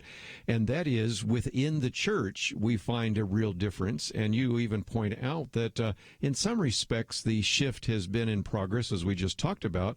But even among people of faith, some tend to rely more on the Bible than others. But the sad reality of the survey, and I'm so grateful that you asked this question, is you have lots of people that say, oh, yeah, I rely on the Bible for making moral decisions. But then when you ask how many of them actually do so, the percentages drop off pretty quickly, don't they? They do, and part of the reason we do that in our surveys is I learned a while ago that people may say they believe one thing, but often what they say they believe, first of all, they're not sure they believe it, but they say that because it gives them a particular type of image, or they think that's what other people want to hear or expect to hear from them. And so we realize, yeah, if you're going to get a good measure of things, you can measure people's beliefs, but then you have to look at behavior because you do what you believe. And so if you get a convergence of those two things, both belief and behavior, then you know that's real in that person's life. You also broke it down, which I appreciate, into individuals that maybe are evangelical, Pentecostal, whether they're Protestant, Catholic, or things like that. We do see some variations as well in that regard, don't we? Oh, for sure. In this new release, I mean, we talked about two different types of things. First of all, what did people think was the source of moral guidance that they would personally turn to? And then we gave them 5 particular situations and asked, well, what would you do about that? And so when you look at these sources of moral guidance, you've got, once again, a big gap, as we were talking about before, between people who attend evangelical or Pentecostal churches versus those who attend mainline or Catholic churches. When you look at where people are turning for moral guidance, the Bible is the primary source of moral guidance for people in those evangelical and Pentecostal churches. But only about 1 out of 5 people in the either mainline or Catholic churches are turning to the scriptures for moral guidance. So huge gap, 3-to-1 margin, and that's very meaningful. Again, let's talk about a couple of those examples. One, you, for example, telling a falsehood of minor consequence in order to protect somebody's interest or reputation, then having an abortion, or maybe not repaying a small amount of money that you've borrowed, or in some cases driving 80 miles an hour in a 55-mile-an-hour zone, or having sexual relations with someone that you love, maybe even expect to marry in the future. Now, you get a range from some that people would call white lies or insignificant kinds of, if you will, sins, to some that are pretty significant. But again, it is intriguing that when you pose those questions, you get some very different kinds of answers, don't you? Well, you do. Again, the big picture is that most people are recalibrating their moral compass. And so in all of these situations, we've got enormous numbers of people in the country who are saying that either these kinds of behaviors are morally acceptable, or the newest perspective, which is the one that kind of shocked me, is the large number of people who say, oh, this isn't even a moral issue. And so we're like wiping the slate clean and saying, let's even think about what things there is a right or wrong answer to. And in a lot of cases, people are saying, it doesn't really matter. It's just up to you, whatever you feel, whatever you want to do, that's the way it goes, but it's not even a moral issue. You know, a few years back, we had this big revelation about the fastest growing faith group in America are the nuns, the people, you know, who don't attend church, don't know if there's a God, don't care if there's a God, don't want to discuss if there's a God. And that's the fastest growing group, especially among young people. Well, I would say this is equally significant. The fact that we've now got a huge number of people emerging who don't even want to talk about morality, think that things don't even fit into that kind of category. And we did see a little of that. I've talked about Probe Ministries when we worked, that back then was 10 years ago with the Barna Research Group, but we did probably one of the most significant surveys of born-again millennials, but we found those that didn't necessarily have an evangelical or biblical worldview. Even then, we were starting to see 10 years ago that some of them were saying, that's not even an issue. That's not even a moral question. That's not even something that we should address. And now, on some of those issues, for example, there's a category, there's a column that says not a moral issue, and you get that number up to about 33% saying it's not even a moral issue if you drive 80 miles an hour in a 55-mile-an-hour zone, or even some others about sexual relations and a variety of others. So that is, again, just one of those really incredible revelations out of your material. So just before I let you go, and by the way, after George Barna is gone, I'll take some phone calls because I know some of you may want to comment on some of this as well. Let's, if we can, talk about where people can find this. We do have a link to the Cultural Research Center, but this is part of this broader American worldview inventory. So talk about what's available to our listeners. Yeah, I mean, if they were to go to the website, every 2 weeks I'm putting up a new report on a different section of that research. And so ultimately what we're trying to do is paint the full picture of what's going on in the minds, the hearts, and the souls of Americans, particularly related to their worldview. So if they were to go to culturalresearchcenter.com or to your website perhaps, they can download all of these reports for free, use them. I mean, that's why they're there. We hope people will use them. It really is a wake-up call to the church. You can't fix something you don't know is broken. And I'm hoping that people will look at these numbers and say, oh, wow, this is way broken. Let me just mention, if you just go to, again, americanchristian.edu/Culture Research Center to research or follow our links, there's 6 reports. We've been talking about report number 5 and 6. We've covered it very quickly, but again, for those of you that are in spiritual leadership of any sort, you're a deacon, you're an elder, you're a pastor, you're a Sunday school teacher, I think these are just great resources on worldview, on the view of God, on the view of truth and morality, and more to come, which is why I'm looking forward to the next opportunity to have George Barna on the program with us. So, George, thank you for giving us some time today, and we look forward to that next opportunity where we can get into some more of those reports. Thanks again, Kerby. Take care. Let's take a break, and when we come back, let me take a phone call or two. Some of you might have a comment or two, and we'll certainly hear what you have to say as we talk about this issue of absolute truth. And I've said before, I certainly would not want to be in a jury trial with somebody that does not believe in absolute truth. I really don't want to live in a world with people who don't believe in absolute truth, but that's what we got right now. We'll take a break. We'll be back right after this. 2020. Is there anything important happening this year? Well, not unless you consider major disputes in various Christian denominations, international tensions over a flu epidemic, economic uncertainties, and a presidential election important. Question: where will you get real news, credible opinion, clear biblical thinking on the things that matter most?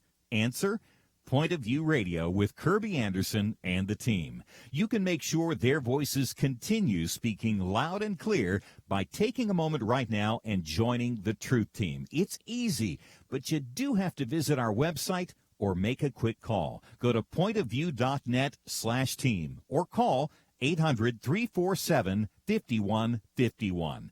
You have the power to make a difference. Joining the Truth Team can help ensure that millions of people will get a different opinion from the major purveyors of fake news. We don't get big advertising dollars like the networks or tax money like PBS. We depend on you. Pointofview.net/team and 800-347-5151. Point of View will continue after this.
are listening to Point of View. The opinions expressed on Point of View do not necessarily reflect the views of the management or staff of this station. And now, here again is Kerby Anderson. If you'd like to join our conversation, 1-800-351-1212. Let me just, as a program note, mention that the next hour, Luke Norsworthy will be with us. We'll be talking about Befriending Your Monsters, and I think you'll enjoy that conversation as well. Been talking with George Barna. He had to, of course, go. I always like to give him about a half an hour to cover some of his studies, and then give you a chance to interact with those. So if you'd like to join us, that number is 1-800-351-1212. We'll go to Massachusetts. WSEW. Pamela, thank you for joining us today. Hi. I had some comments about the discussion and conversation, and as I was listening, I just kept thinking, what is it about the Ten Commandments that isn't everyone's moral compass anyway? It's just plain and simple. And I think there's a lot of chipping away at the moral fiber of society that has gone on over the years.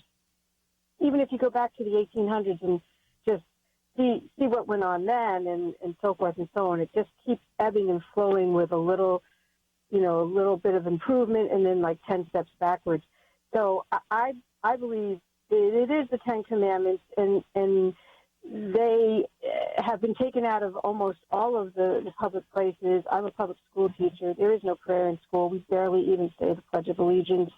And so it's just, to me, not as difficult or as this big, overall discussion about the morality. It's right there in the Ten Commandments. And so I didn't hear that mentioned at all.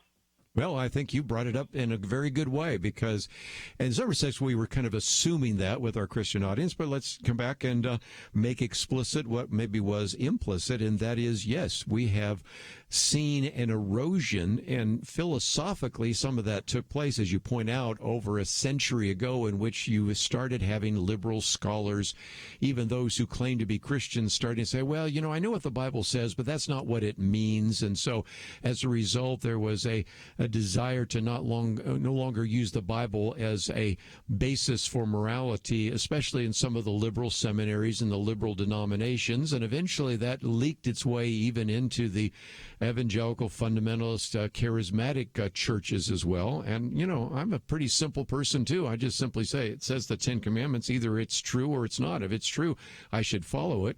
And back to your point, since you're a teacher, there was a time not so long ago where we actually posted the Ten Commandments, and even in the 1960s when you had these prayer cases, those were certainly not a challenge to the Ten Commandments per se, but they were a challenge to having prayer in the schools.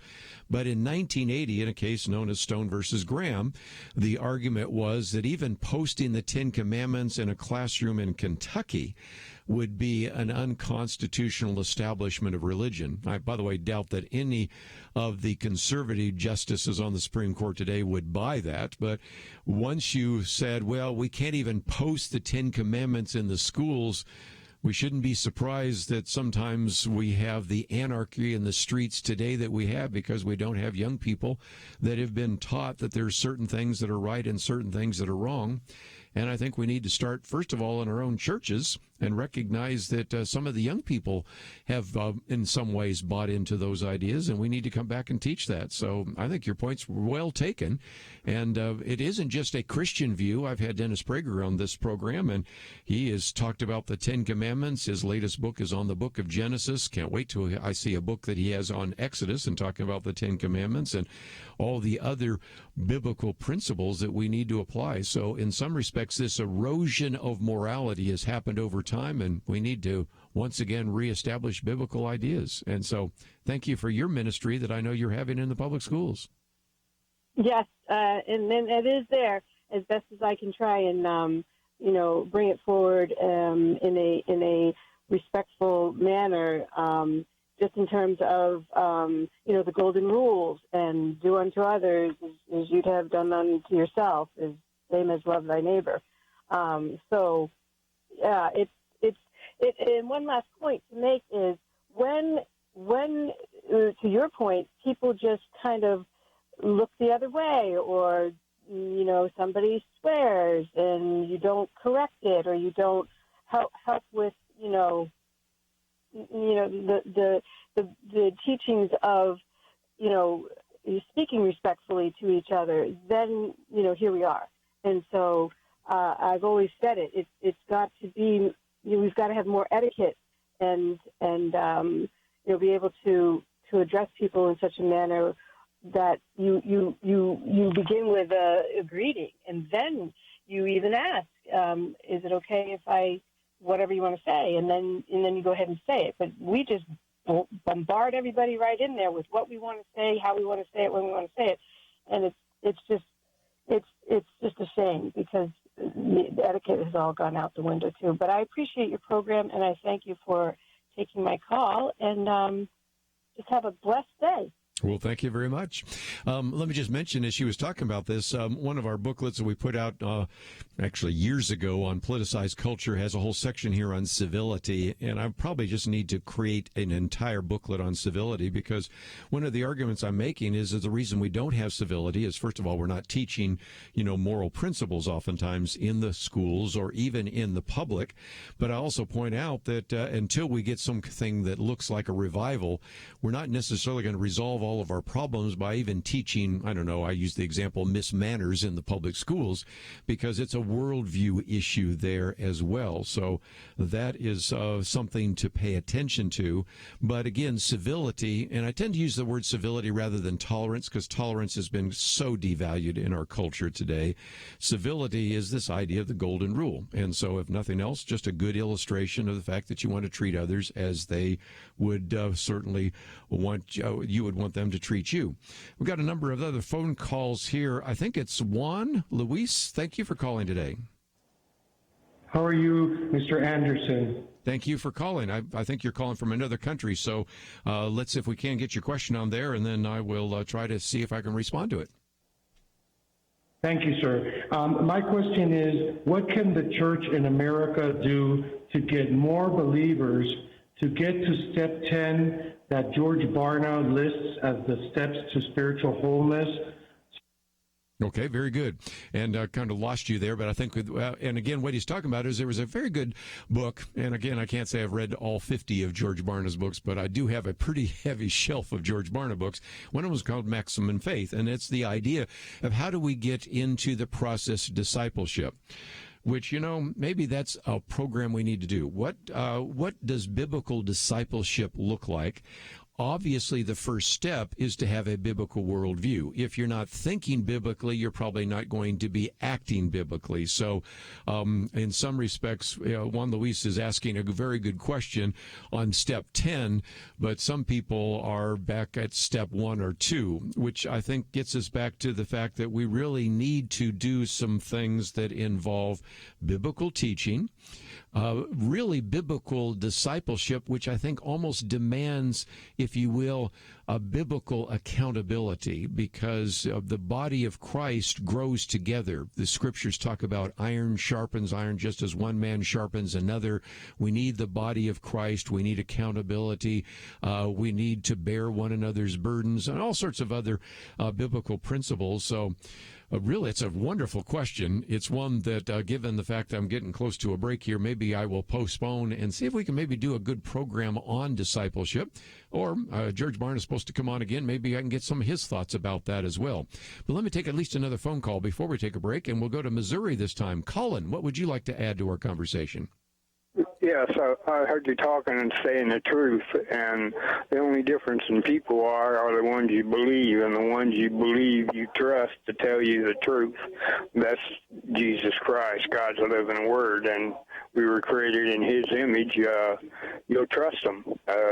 So I wanted to say that. I think it's a very good point. And again, people you are going to trust are obviously going to be trustworthy, right? I mean, if you have somebody that lets you down occasionally or frequently, how much trust you're going to put in them. And ultimately, everybody is going to fail you in some way. The only person that will not fail you is Jesus Christ. So Colin has a really good point. And again, for those of you that might just have joined the broadcast and you're going, what in the world are you talking about? We did talk about these two very good posted surveys that were done as part of an ongoing work of the American Worldview Inventory by George Barna. If you go to our website, you can find we've already posted the one on truth and absolute truth, but then I mentioned the one that just came out today, and I've got a copy of it now when I went to the printer, and that is Perceptions of Morality and Moral Choices. And for those of you that are in positions of leadership, if you're a teacher, a pastor, you really want to get these because they're great, if nothing else, sermon illustrations, and also a real motivation to do more, as we talked about just a minute ago, to disciple people to spiritual maturity. We'll be right back.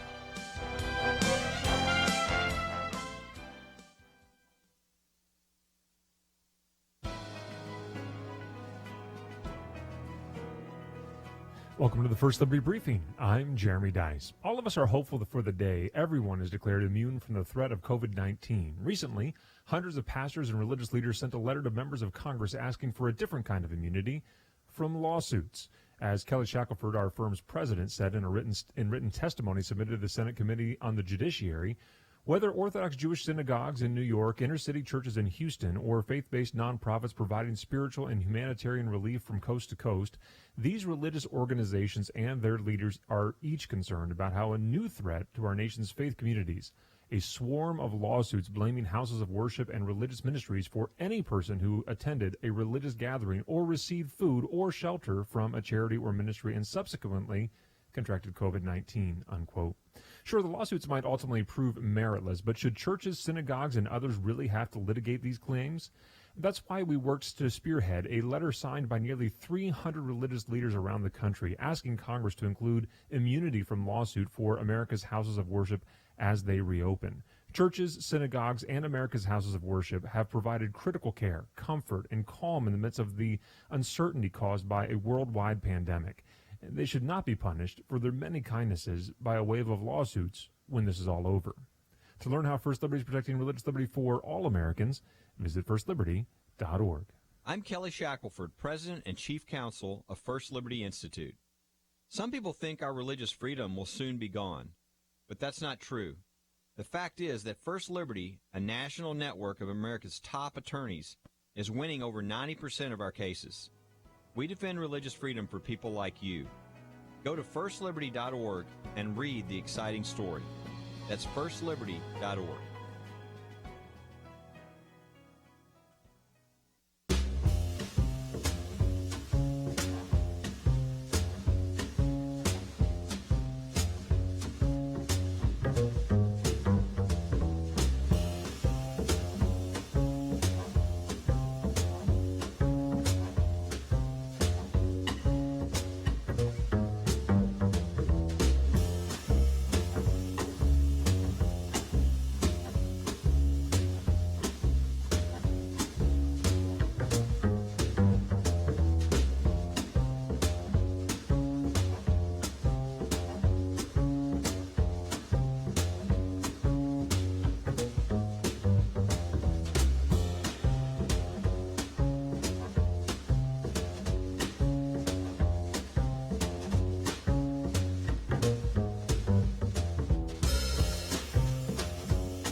Now, back to Point of View, your listener-supported source for truth.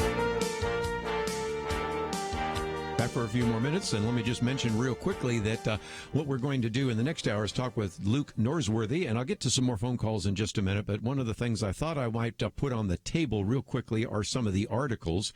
And if you've been reading, and of course I wouldn't recommend that you read all the things I read people that very definitely disagree with the comments made around the table, but again, if there's a refrain, it's like, we need to do more, and of course we do need to do more, but when sometimes the only answer is, well, we need to have a conversation about race. We've been having that now for decades. How's that working out for you? Let's at least get a little more specific. And you might say, okay, smart guy, do you have any specific things? Yes, I have a couple of ideas. That's the first article right here. And that is to reevaluate maybe the way in which autopsies are done, because we have a perfect example that's unfolded now in Minneapolis. You may remember that just the other day we had the autopsy report that came from the Hennepin County Medical Examiner, who concluded that George Floyd did not die as a result of asphyxia or strangulation. And again, if you want to read the actual report, even the arrest report, you can go to our website because it has that link. You just go down there. But the examiner wrote that Mr. Floyd had underlying health conditions, including coronary artery disease, hypertensive heart disease. The combined effects of Mr. Floyd being restrained by the police, his underlying health conditions, and any potential intoxicants in his system likely contributed to his death. Okay, that's what was written. By the way, I've had some people say, why did they bring up intoxicants? Because that was actually in the actual police report. That was what the original threat was. So our question was, and it was called in that way. So that, and of course, we don't know what those are because that report still is to come out. So here you've had the official report, the autopsy report that said he did not die as a result of asphyxia or strangulation. Well, the article we've posted now gives you the actual report that came out through two individuals that were hired by the family of George Floyd, or actually, I guess, by the lawyer, Dr. Michael Baden and Alicia Wilson. And they argue that what they saw was consistent with what people saw, and that indeed, because he was put in that position and the knee was on his back, he died because of asphyxia. Okay, somebody is obviously wrong, because we just talked about this idea of absolute truth. Both of these ideas both can't be right at the same time. One contradicts the others. And so do we have the possibility that the medical examiner has written the autopsy in a way that oftentimes protects police officers? Well, you know, before we go any further, let's see if we can answer that question, because indeed, maybe that's one of the reasons why in some of these cases we haven't had a medical examiner that's doing an objective evaluation. Or it is possible, on the other hand, that these two doctors that were actually hired wanted to come to a conclusion that was not justified medically. So the first question, and if you're looking for some ways to come up with some action items, the first item is to maybe start reevaluating some of the ways in which medical examinations are done by individuals that maybe or maybe don't protect the police department. The second one relates a little bit to what I talked about yesterday, but again, people tune in and tune out. John Funn wrote a very good piece in which he said it's past time to examine how police unions protect bad cops. And again, we can see what has happened. The individual with his knee on George Floyd is an individual that had 18 different complaints against him. Think about that. 18 different complaints, only 2 of which even resulted in a letter of reprimand in his file.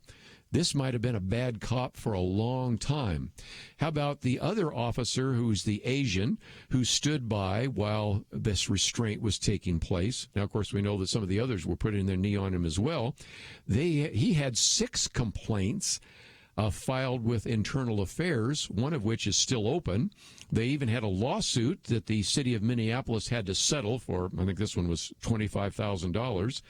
And that one alleged that he and another officer subjected a subject to what? Cruel and unusual punishment. I wonder if that other officer was one of the other ones standing around. Which brings me to the second action item. Number 1, let's investigate not only the medical examiner in Minneapolis, but maybe whether or not this is a pattern that in some cases protects officers. Point number 2 is let's start looking at some of these police unions. They certainly provide a function, but sometimes maybe that function is one that protects bad cops, and that's not appropriate. And this article by John Funn takes you to a number of different sources. Let me just give you a couple. One, for example, from the former commander of the New York Police Department, who actually in his memoir wrote that the unions, at least in New York City, outright just protect the cops. He said it's a blanket system of covering up police officers. So that one is in the book. Let's go to a research article that appeared in the Stanford Law Review, where the scholar there noted that since the rise of police unions in political power in the 1970s, they have succeeded in shielding their members from public accountability. They've developed, she goes on to say, highly developed political machinery that exerts significant political and financial pressure on all branches of government. So maybe it's time to reevaluate some of these various police units and to really call them out. Because if we really want accountability, and I have heard some people say, well, these people should be held accountable.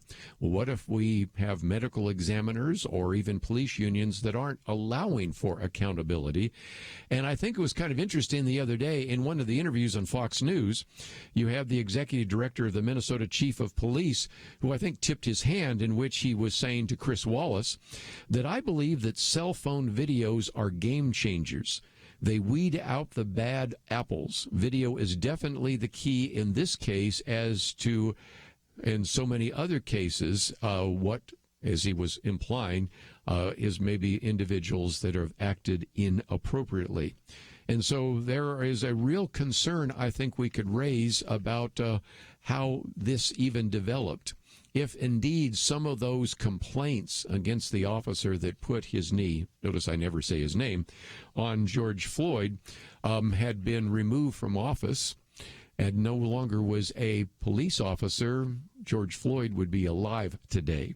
So with all the claims, with all the protest, all of which are legitimate, all the punditry and all the rest, I'm looking for some very clear action items, and those are two that I put on the table. Maybe you know some others, but I can read through page after page of all these comments, using it to complain against the president and against white supremacy, complain against police officers and all sorts of things. But when it's all said and done, can we come up with some really important action items that make sure that we don't have another situation unfolding like it has this last week? Anyway, let's take a break. When we come back, I'm going to spend some time maybe getting away from all of these difficult news items, and we'll talk with Luke Norsworthy about befriending your monsters, facing the darkness of your fears, and experiencing the light. I think you'll really enjoy the conversation. It will really help in your spiritual growth. And if nothing else, we do kind of need a break from everything from the pandemic to the protests and the rioters and much, much more. So let's take a break. If you want to find some of the articles I'm quoting from, you can find them on the website, pointofview.net, including the one by Matt Walsh on media hypocrisy, which we didn't have a chance to cover, but maybe we'll get into some of that tomorrow. Let's take a break, though. You can find all of the things that you need on our website, pointofview.net, and we'll be back right after these important messages.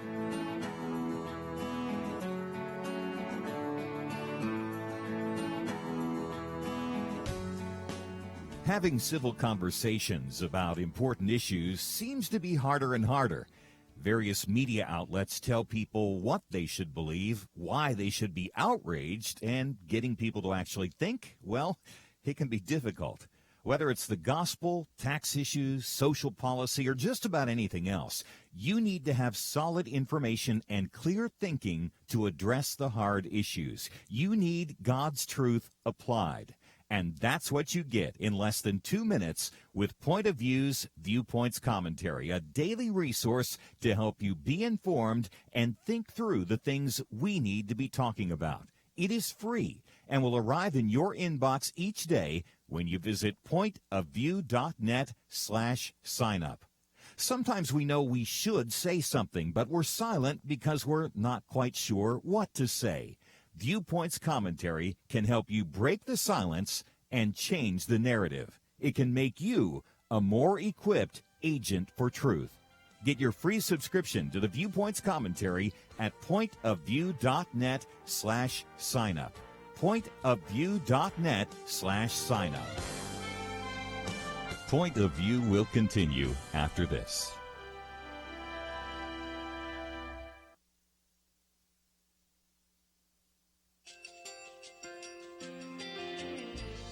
I just want to thank you so much for all the wonderful programming you have.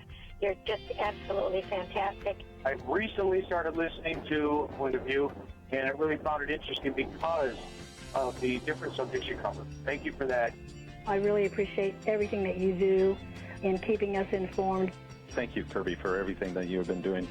I appreciate all the work that you're doing, advocating for the Word of God. Thank you so much. Point of view, I think, is absolutely necessary because it's a Christian perspective, a biblical worldview perspective, and receive very current, up-to-date information about what is really going on, week to week in our culture, which is changing so rapidly, and yet it's morally sliding backwards. Yeah, I'm just, first of all, I thank you guys. Y'all's program is wonderful, and enjoy it every day. I learn so much every time I listen to it. Point of View Radio Talk Show.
Hi, this is Kerby Anderson. You know, each day we take on the tough issues and provide a biblical perspective to them. The topics we cover are wide-ranging.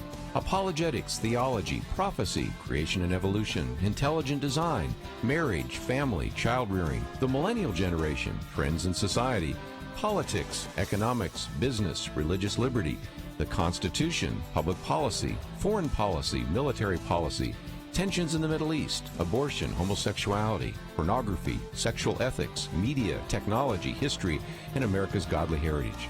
We talk about anything that affects your faith, your family, or your freedom.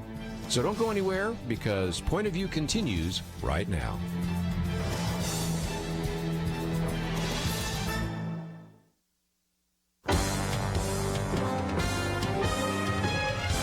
Across America, live. This is Point of View.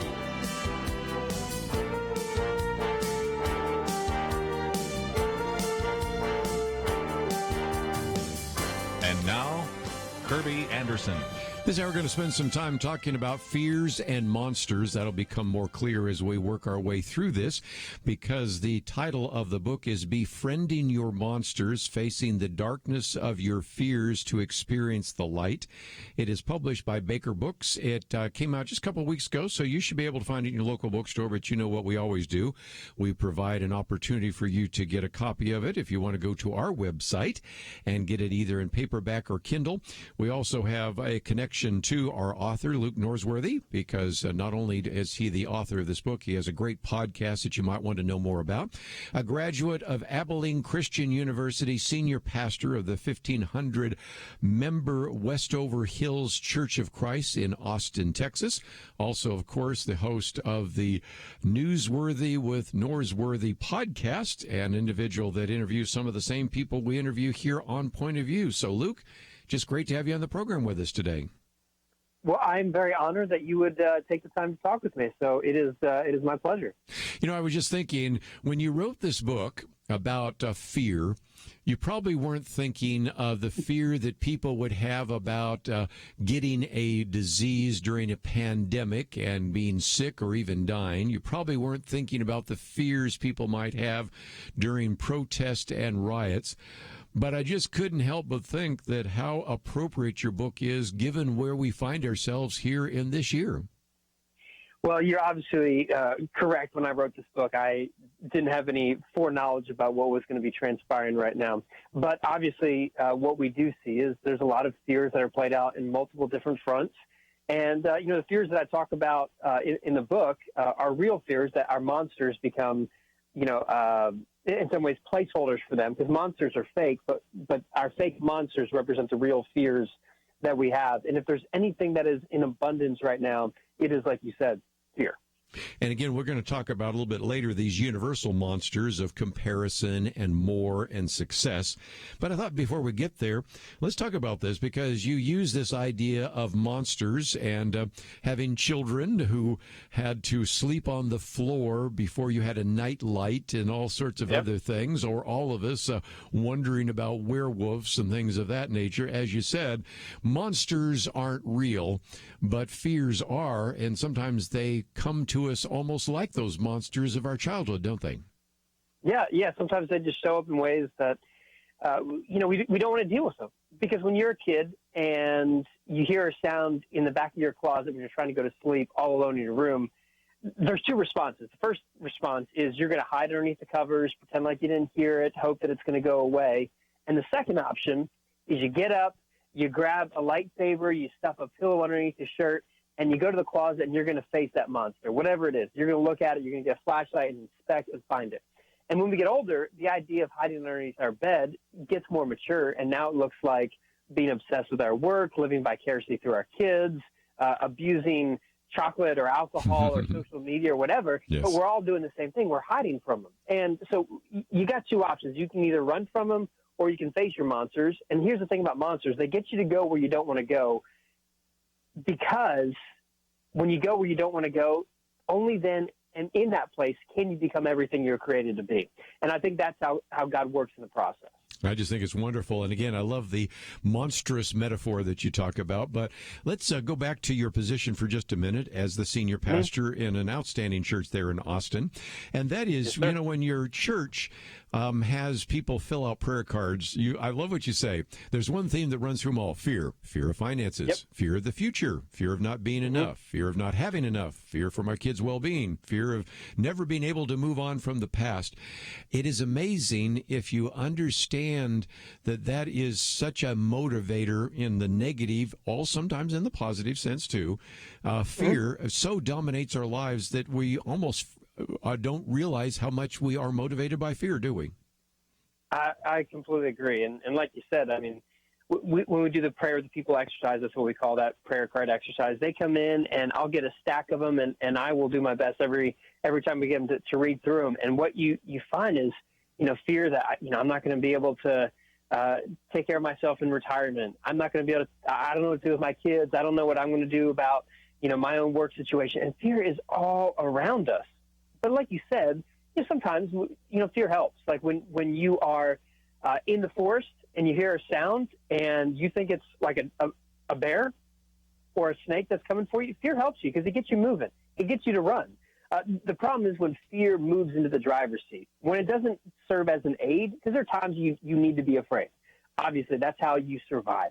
But when it comes to your day in and day out, normal resting kind of existence, if fear is always driving that, then it's taken over you. And I think as much as I want to say fear can be something that's positive, that you need to befriend your fear and your monsters, we would be naive if we think fear can only be a good thing for us.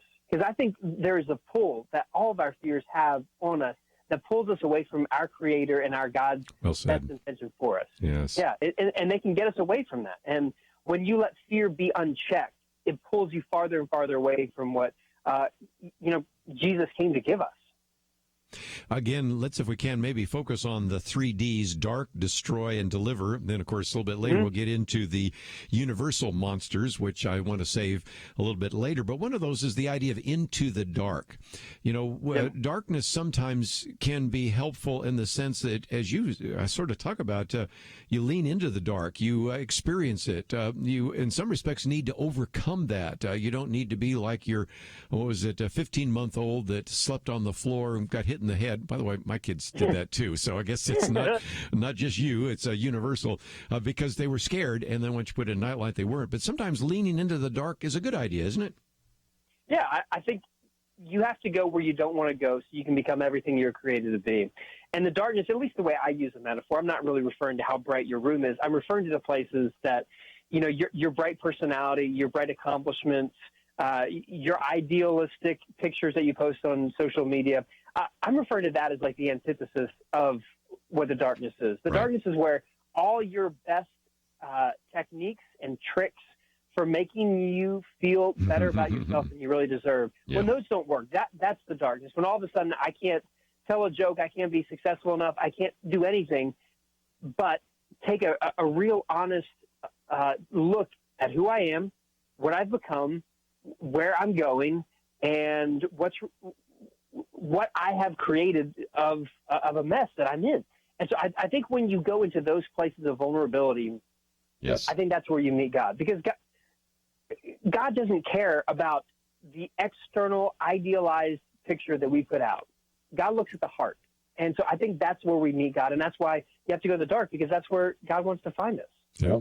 And again, I think we all learn more from our failures than our successes. We learn more sometimes in the dark places than we do in the places of light and where we have fame and success, which, of course, sets us up for some of the things we're going to talk about after the break. This is just a fascinating book, Befriending Your Monsters, Facing the Darkness of Your Fears to Experience the Light. We'll come back and talk about a couple of those other Ds real quickly: destroy and deliver. Then we'll get into these universal monsters, which all of us face, and how to address those from a biblical point of view. So lots to cover. Luke Norsworthy with us, and we'll continue our conversation with him right after these messages.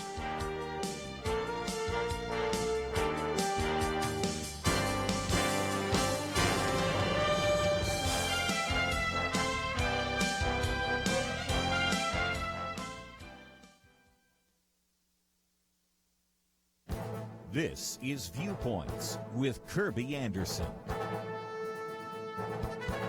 Whenever this country has faced a national emergency, our political leaders have increased their power and authority. More power flows to the national government, and usually more power flows from Congress to the executive branch. President Roosevelt expanded the federal government during the Great Depression with his New Deal programs. President Bush created huge agencies, the Department of Homeland Security and the Office of the Director of National Intelligence after the attack on 9/11. The exception has been the response from the Trump administration during this pandemic. Although the president's critics have often accused him of being a dictator, some would have to admit that they were surprised that he has encouraged governors to make more of the decisions while clearing away federal regulations that may have prevented a more effective response. So far, federal agencies and departments have taken more than 600 regulatory actions. These were proposed as temporary actions of deregulation, but President Trump signed an executive order last month directing these agencies to review the actions and determine which, if any, would promote economic recovery if made permanent. Truck drivers that are hauling emergency supplies have been given more flexibility about their hours. Seniors have been allowed to consult with their doctors using FaceTime or other forms of telemedicine. Colleges have been allowed to ramp up their distance learning without governmental red tape. The Trump administration seems intent on keeping this coronavirus crisis from expanding the federal government. And if these new ventures in telemedicine and offline education are working, why should they stop when the crisis is over? Why shouldn't these temporary waivers be made permanent? What usually follows national emergencies is more power consolidated in the federal government. The Trump administration seems to be breaking that typical pattern in American history. I'm Kerby Anderson, and that's my point of view. For more information about issues covered on Viewpoints, visit pointofview.net. Pointofview.net.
You're listening to Point of View, your listener-supported source for truth. Back once again, continue our conversation with Luke Norsworthy. And again, the book is entitled Befriending Your Monsters. It is published by our friends at Baker.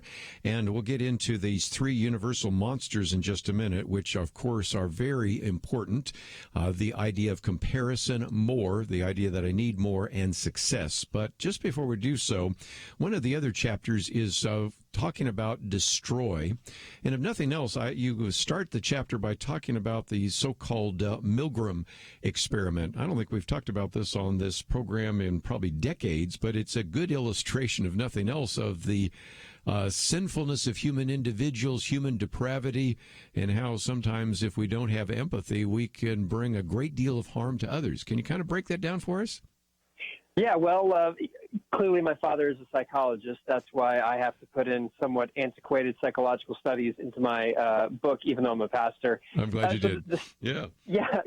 Well, so the study comes out. In some ways, it's post Holocaust, in which the question was being asked: if you get put in a terrible situation, what kind of things would you do? And if anyone has heard of kind of the somewhat infamous Eichmann in Jerusalem trial, where the conclusion was in what's described as like the banality of evil, that you want it to seem like this person who did awful, atrocious things is this hideous monster, but he just seems kind of like your normal mid-level kind of manager trying to aspire for a little bit more of success. And so what happened is you had, in the States, some psychologists who were trying to take this information and go, is this really true? And so what you did, there's actually probably like two studies that kind of conclude this, including the Stanford prison study, But both of these studies put people in situations in which they are given the opportunity to follow the rules and hurt people, but they're simply following the rules, so they don't feel like a monster. So the study from that Milgram led up at Yale, where you have people go into this room and they're paired up with someone that they don't realize is an actor. And they're told, we want you to continue to shock this person whenever they give a wrong answer. And they don't realize the other person's not really getting shocked. They don't realize the other person who they think is even getting shocked is really an actor. They don't understand all that's going on. All they're testing really is how high of the voltage will you go with shocking the other person. And what was found is people would do terrible things, even if they thought the other person was unconscious or possibly no longer even living. And so the conclusion is what was called the Lucifer effect, where you put people in the wrong situation and they can do the wrong thing. Now, as Christians, the language that we would use is a little bit different, but it's the idea that there is something depraved in each and every one of us, and none of us is totally good. And so if we tie it back to the idea of monsters, the real fear of a werewolf isn't so much that, like, out in the forest, there's something that's going to turn into a werewolf that's going to come get us. But the real fear is that within us, in the wrong circumstances, in the wrong time, in the wrong place, we become the wrong kind of person. And so that's what I'm referring to as this negative side of the monsters, is that we all have the propensity to do these terrible things. And again, I think that's helpful because some people might, as we get into these three universal monsters, say, oh, yeah, I know people that have a problem with comparison, but I don't. I know some people that are really materialistic, but I'm not. I know some people that are just success driven, but I'm not. But if nothing else, what I think it does is sort of level the ground. And of course, the ground is level at the foot of the cross. And so let's get into these universal monsters, because the first one you really want to help us address is this whole idea of comparison. And I would have to say that if you are talking to teenagers, that's a really big issue. But even more so now with social media, wouldn't you agree that, as you just alluded to a few minutes ago, that when I see your Facebook post or whatever it might be, it could be Twitter posts or it could be Snapchat or it can be TikTok or whatever, I'm really seeing, if you will, the highlight reel, and I start comparing myself, even if I'm not necessarily that insecure. And that's why the reasons you wrote that chapter, isn't it? I think you're spot on. I think social media has definitely perpetuated that. In the book Addicted, talking about the rise of technology, there's a line in which the author makes the argument that the reason that Facebook and Mark Zuckerberg acquired Instagram is because they know one thing in common, that both Facebook and Instagram realizes that people love to compare. And while in generations past, we would have to compare over long periods of time, and you would eventually share your pictures of your vacation with your friends, or eventually they'd come over and see what your house looked like. Now, with social media, we are comparing in real time. And so every day we see, oh, you posted something about your kids or your grandkids, and how many likes and how many comments did you get based on that compared to someone else who posted the same thing. And so we're always comparing. And the monster of comparison is this it's this real common situation that I think everyone has, whether you're a little kid and you're on the playground trying to see who's the fastest, or you get older and you try to figure out, oh, who gets to go on the nicest vacations, or who has the most picture-perfect family who gets together for Thanksgiving. It's just in all of us. And again, one of the things you talk about is how to kind of break that down. And maybe for just a minute, since you're a pastor, let's talk about this, because you have other fellow pastors listening to this broadcast. You have elders, deacons, Bible teachers, Bible fellowship teachers. You have a whole section when you talk about that, the prop, the pull, the point, and the light. It does seem to me that the way you teach this is the way that I no doubt probably had the way you preached it in your church, and the way if somebody wanted to use this as a way to maybe begin to focus on this as a Bible study, it would be really a good kind of breakdown. So talk about how each one of the chapters has kind of subpoints underneath them so that you can actually teach that more effectively. Well, like you said, my bread is buttered by my day job as a pastor. And so, everything is kind of filtered through that for me. And so for, all your listeners, which I assume are all astute listeners who've heard the story of Jonah, that might be a great way to kind of introduce these ideas, and then we can flesh them out with the specific monsters. Sure, because you have that. That's good. Yeah. But the story of Jonah, which you have this prophet who gets swallowed by this large creature in the ocean, which the Bible may not say, but we all know is a whale. I was taught that in Sunday school, so it has to be true. And so Jonah gets swallowed by this whale, and it'd be easy to think that the monster in the story of Jonah is about that whale that swallows it. But your astute listeners already know this. They realize that the most monstrous thing that swallowed Jonah was not that whale, but it was the hatred that swallowed his heart, and the hatred for the Ninevites, this wicked town that did terrible things to his people, and he hated them. And so the pull of his hatred is that it made his heart so far away from the heart of God. God's heart was actually for Jonah's worst enemies. And the pull of the Ninevites is that his heart became so full of hatred that it was far from God. But the point of the monster in his life, it wasn't the whale, it was about the hatred. And the point is that he was given an invitation by God to let his heart become conformed to God's heart. Now, unfortunately, the story of Jonah doesn't end very well, because 3 times in chapter 4, he says, you know what? I would rather be dead than love these people. I'd rather be dead than to celebrate them receiving the boundless love of God. And so the light never really got in, but that was the opportunity for him. So in the same way, most of the time when we find ourselves comparing to someone else, the actual person that we're looking at and going, are they a little better than me or not? It's not about them. It never was about them. If you move to a different town, a different place, it's going to be a different person, because the issue is not about that unique person. Okay? And so they're just the prop in the story. And the actual pull is that what happens when we find ourselves comparing ourselves to someone else is that we are pulled onto this sliding scale with our identity. And our identity is this restless reality, because when you're comparing, you're always looking at someone who's better or worse than you. It's like the story of Saul. At the end of his life, there's this song that gets sung about him and the guy who's going to take over for him. And the song goes, Saul has killed his thousands, but David has killed his tens of thousands. Yeah. Now, I'm not in the military. I've never killed anyone. But if I was, I would assume killing 1,000 people is a lot for a soldier to kill, right? That seems like it's a lot. Which, compared to the guy who was the American sniper, Chris Kyle, I think his count was like 160 or 180. So I know as followers of Jesus, the numbers, that seems a little bit hard to compare and to think about in a positive sense maybe for some of us. But the idea is Saul had a great deal of success, but all of a sudden someone came along and was way better than him. So he became insecure because there was someone with just a little bit more than him. And that's what happens with comparison. We're either arrogant or depressed when it comes to comparison, because our identity is based on something that's not stable. Yes. And so the pull of comparison is that we lose our identity. We live with this restless inner workings. But the point is, with comparison, the scale, is that all along, and need to take a break. But again, this stable scale, and then of course the light is your lane. But we need to finish that after the break. So, again, I just love this: the prop, the pull, the point, the light. We've talked about it with Jonah, and we'll come back and talk about this in terms of comparison. Get into some of those other universal monsters right after this.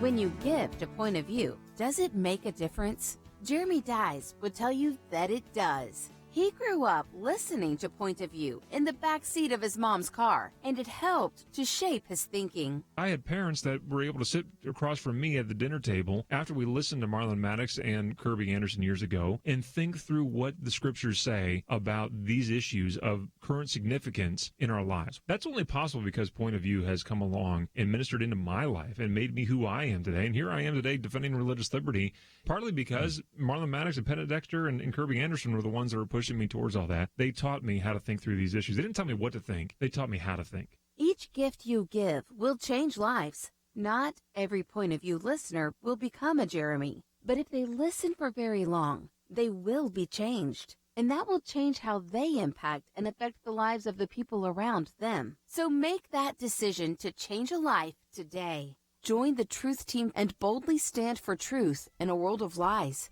distortion, and information manipulation. Go to pointofview.net or call 1-800-347-5151. That's 1-800-347-5151.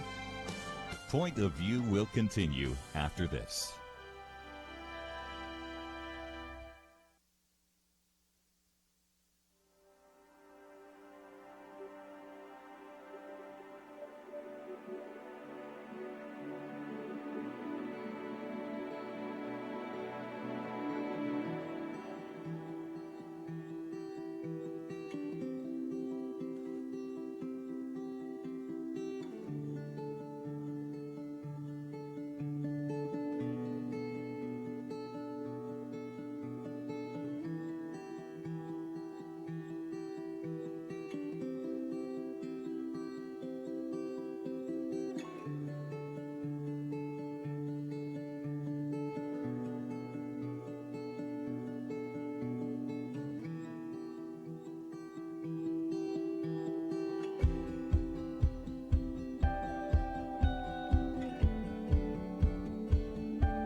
You are listening to Point of View.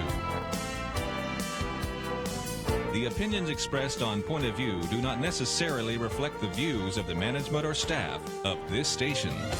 And now, here again is Kerby Anderson. Continue our conversation today with Luke Norsworthy as we talk about his book, Befriending Your Monsters, and focusing a lot of our time and attention right now on these three universal monsters. And there's very good reason for that.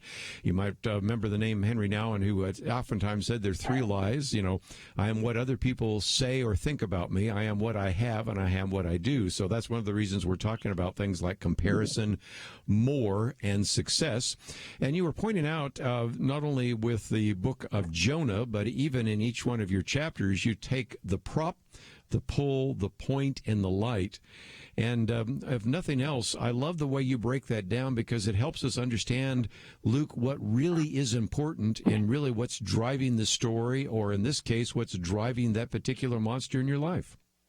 Yes, yeah, definitely. I think that one of the biggest problems that many of us face is that we see what's right in front of us and we think that's the real issue. And we think the easiest thing for us to diagnose or detect is actually the source of the problem, when what most of us find is, as we try to work through who we are and what we've become, is that the real issue is underneath the surface. Yes. So again, this one on the idea of comparison, certainly a big problem, but so that we can cover some of the others, let's move on, because one of the others is the issue of more, the idea that I need more, it's never enough. And in some respects, you again break that down to help us understand that sometimes we're not really understanding what it is that actually drives this consumer mentality, or even this kind of addictive mentality that some of us have adopted here in the 21st century. Yeah, I think one of the things that the monster of more, and this idea that I constantly need more experience or pleasure or, fame or notoriety or whatever it is the idea that if I get enough of whatever substance that is, that I'll somehow be full. When the truth is, we are all these cracked vessels, that we are all groaning in this age waiting for redemption. And so there's nothing that we can put in this vessel that's going to fill it up. And once you start to accept that, then you start to diagnose and see things not as something that will be inept at filling a need that you want full, but instead you receive them not with the sense of desire for them to be something they can, but instead you receive them as what they are, and that is a gift. So whatever is in front of you stops having to fill a hole that it can never fill, but instead becomes this gift. So again, part of that is to, again, break it down to what you say. The prop is I need more. The pull, never enough. The point, never full. And then what's the light, this idea of gifted? How does that maybe help us understand some of the things that are affecting us? Well, I love the way that Brene Brown says that it's a practice of joy, that joy doesn't just naturally happen. You have to work at it. And when you start to develop this practice of working at gratitude, you live into what, Paul commands us, that, I command you to give thanks in all circumstances. So this idea of giving thanks in all circumstances becomes, as Paul writes in 1 Thessalonians, that it is God's will for us. God's will for you is to give thanks in all circumstances. And so as we live into this disposition, something happens to us. One, because we're living into God's will for us, because God's will is for us, again, to give thanks in all circumstances. And once you do the work at that, it changes your perspective on everything else, because it's like one time my brother gave me a Snuggie for Christmas. Now, I don't know if you've ever had a Snuggie before, but I would never buy one. It's like this weird combination of a blanket and a sweatshirt, which I don't have the book of Leviticus memorized, but I assume somewhere in Leviticus it says it's a sin to have those, because you shouldn't mix a blanket and a sweatshirt together. Nevertheless, he gave me one. It was a funny gag gift. And so I come home, I throw it behind my reading chair in my office, and I don't think about it until like a week later. I'm cold, and I realize, I have this Snuggie behind me. And so I do the unthinkable thing. I take it out of the bag, and I actually put it on. And it turns out it is quite functional. It's warm, and you can read at the same time. It's pretty amazing. But I never would have bought that gift for myself. I never would have. I never would have bought myself a Snuggie. But when it was gifted to me, I received it without asking questions. In the same way that every good and perfect gift comes down to us from the Father of lights, we start to receive everything, whether it is an extra moment we get in solitude because we're sitting in traffic, or whether it is a sprained ankle, which means we can't go outside, we have to stay home, or maybe more pressing right now is we are told that, we can't go certain places, we got to stay home, we got to quarantine. And for some of us, we're realizing that this might be a gift, because people like me, I've got 3 young daughters. I'm spending more time with them now than I ever have before. Like I was a somewhat involved present father, but this became a gift to me, because now when I'm working from home, breaks are not me goofing around with my coworkers, but it's getting me going on a little bike ride with my daughters. And I see this as a gift. So well said. And I love what you say. You know, if you were going to buy a house, you'd examine the home for flaws and faults and all sorts of things. But just imagine how different you would act if somebody just gave you that exact house as a gift. Well, whether you're talking about a Snuggie, and I'll never think of a Snuggie in a different way now that I've read your book, or a house, but apply that to spiritual gifts or gifts of time, talent, treasure, whatever it might be. I think it just, again, just illustrates that. But I want to keep it moving because we want to get to the other one, and that is success. I am what I do. Now, in some respects, there's a good bit of overlap, as you pointed out, with more, but let's talk our way through again, the prop, the pull, the point, and the light, because, again, this desire to have success certainly affects all of us, and even people in ministry. Matter of fact, sometimes pastors get together. How many did you have in congregation this week? How many did you have? You know, so success is certainly an issue there as well. So what can you share about that with us? Well, I think you're exactly right. Those of us in ministry, we often revert to maybe the lowest common denominator of our country, and our country loves to know someone's in the winner's circle. It's how we treat them. It's how we identify them. And early on in ministry, I realized that happens in ministry just as much with any other vocation. I was a young man. I took over this interdenominational Bible study that had about 1,000 college kids coming to it, and it was that way before I was a preacher. So, not all about me by any means. But I took it over, and I was 21 years old at the time, and I was going on a trip with Compassion International, actually, and people asked, what I did. There's this couple, 4 people who were on the same flight, and they asked what I did. So, I'm in seminary, but I'm a preacher as well. And they go, where do you preach? And I told them, and they said their first question was, how many people attend? There you go. Because that's their way of stacking up. Like, are you in the winner's circle or not? Mm-hmm. And if like you said, Henry, now it's the temptation is I am what I do. If I am what I do, I better be doing it well, because that determines if I'm in the winner's circle or not, which all of a sudden pulls us into understanding that how I perform, whether how good of a parent I am, how good of a preacher I am, whatever it is, that defines me. So it's not like you lose at work or you got let go at work, but you failed. I'm a failure. I got fired. Those things are definition statements. But I think the point is that it never was about you. It never was about your performance. One of my favorite stories of the life of Jesus is he is baptized, comes up out of the water, and that voice from above says, this is my son with whom I'm well pleased. And you think about that in the time of Jesus' ministry. What has he done? He got lost when he was like 12 at the temple. He hasn't preached any sermons. He hasn't walked on water. He hasn't raised anyone from the dead. He hasn't done anything. The Sermon on the Mount hasn't been preached. Yet God looks at him and says, this is my son with whom I'm well pleased, before he did anything. And I think what happens when we no longer can hold on to the charade that we're always successful is that we've got to quiet our soul, and it's no longer the boos or the cheers that we hear, but instead it is the voice from above that says, this is my daughter. This is my son with whom I'm well pleased. Because you can't always be in the winner's circle. And so you got to be somewhere else. Wonderful. Let's take a break. When we come back, we'll continue our conversation. We've talked about meeting monsters, and we've already focused now on 3 universal monsters: comparison and more and success.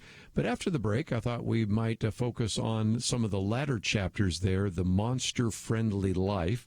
And if you find yourself saying, I'd like to know a little bit more about Luke, because it seems to me that not only has he written this book, but I understand that he has a podcast. So we're going to talk about that. And so you can learn a little bit more about him, find the podcast. There's also just a great little video that's on the website there as well.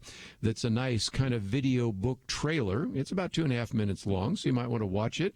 Then my suggestion is that you might want to click that share button, put it on your Facebook page or Twitter feed or something like that, and let other people know about this particular book. And again, as we mentioned just a minute ago, this is a great book for you to read through. But again, since he is a pastor and because he's put it in a format that I think works very well, this would be something you might want to teach in your small group. So when we come back, we're going to spend some time talking about the monster-friendly life, but also what what's available on his website and how maybe some of you in areas of spiritual and biblical leadership might be able to use this to train and to teach others and to really begin a conversation about some of these things, some of these monsters that affect our lives. So let's take a break, and when we come back, we'll continue our conversation with Luke Norsworthy about his book, Befriending Your Monsters, Facing the Darkness of Your Fears to Experience the Light. All that coming up right after this.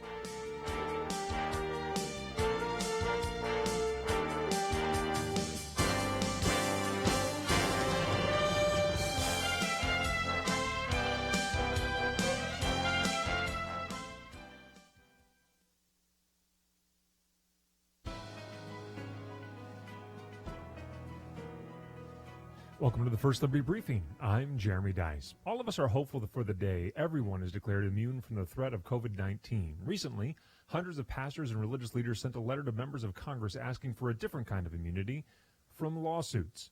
As Kelly Shackelford, our firm's president, said in written testimony submitted to the Senate Committee on the Judiciary, whether Orthodox Jewish synagogues in New York, inner-city churches in Houston, or faith-based nonprofits providing spiritual and humanitarian relief from coast to coast, these religious organizations and their leaders are each concerned about how a new threat to our nation's faith communities, a swarm of lawsuits blaming houses of worship and religious ministries for any person who attended a religious gathering or received food or shelter from a charity or ministry and subsequently contracted COVID-19, unquote.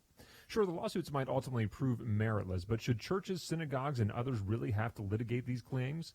That's why we worked to spearhead a letter signed by nearly 300 religious leaders around the country asking Congress to include immunity from lawsuit for America's houses of worship as they reopen. Churches, synagogues, and America's houses of worship have provided critical care, comfort, and calm in the midst of the uncertainty caused by a worldwide pandemic.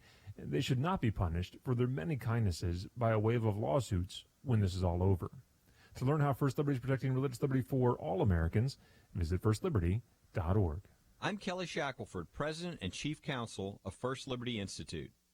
Some people think our religious freedom will soon be gone, but that's not true. The fact is that First Liberty, a national network of America's top attorneys, is winning over 90% of our cases. We defend religious freedom for people like you. Go to firstliberty.org and read the exciting story. That's firstliberty.org.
Now, back to Point of View, your listener-supported source for truth. We have a few more minutes as we talk about the book Befriending Your Monsters. Again, it's published by Baker. You perhaps can find it in your local bookstore, but we've given you an opportunity to get it both in paperback and Kindle.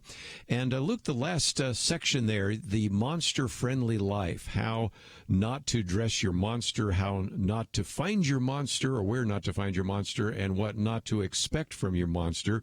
Each one of those kind of gives you some helpful suggestions on dealing with some of these things that are very significant temptations or monsters in our lives. So what would you recommend to listeners that say, okay, you've identified some of the problems in my life, what can I do about it? Well, I would say the first thing you want to do is not expect something from your monster that's unrealistic. One of the things that I've gotten asked a lot is, how come the book is entitled Befriending Your Monster, not eradicating or defeating or vanquishing your monster? And the reason is because I can't write that book. I've never experienced that. I've never been able to get rid of everything I struggle with.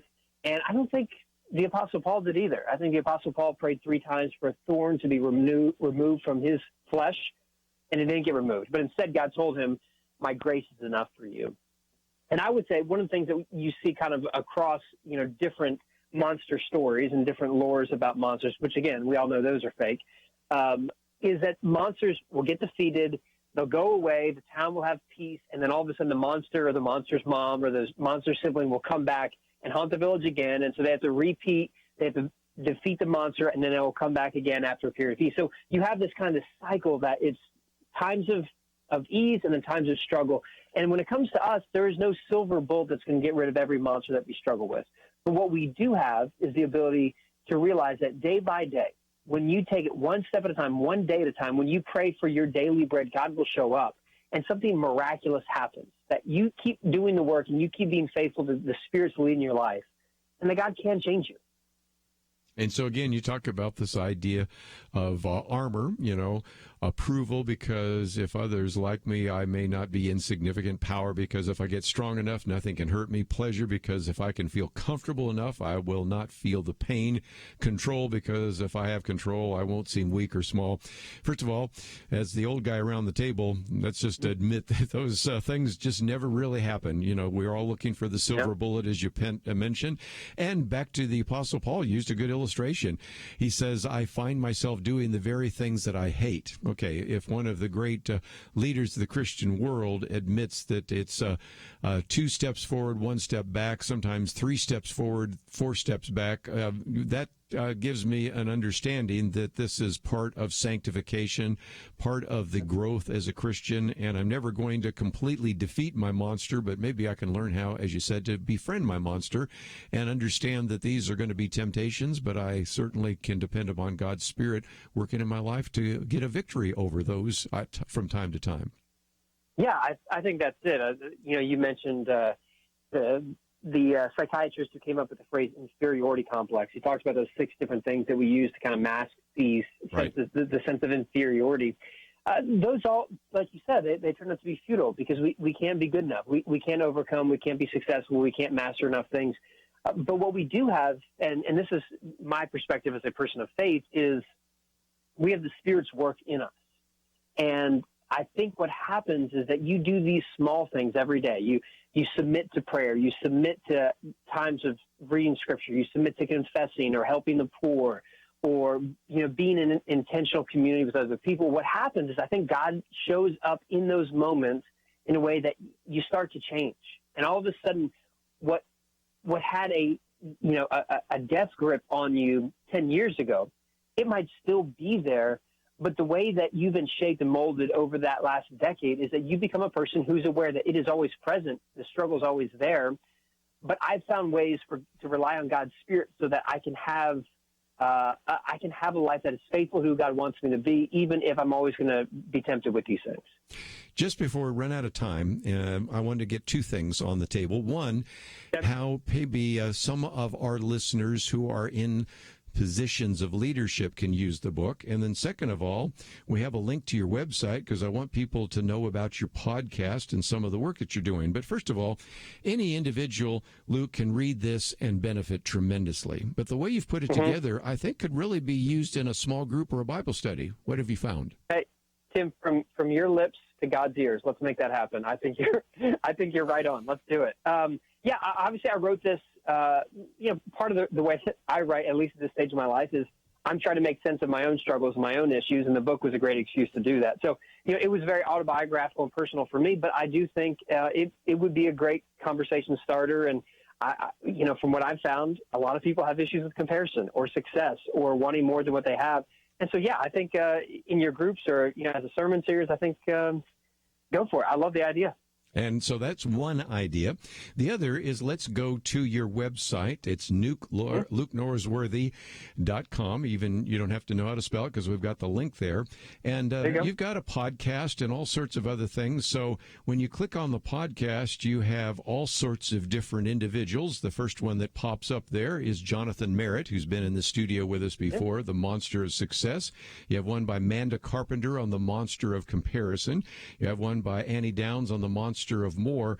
And the point I'm making is that then that podcast could be used by some of these teachers, and people could benefit tremendously from not only what you've written in the book, but even then they could play that or pull excerpts out and use that in a way for their teaching. So talk about what is available to our listeners.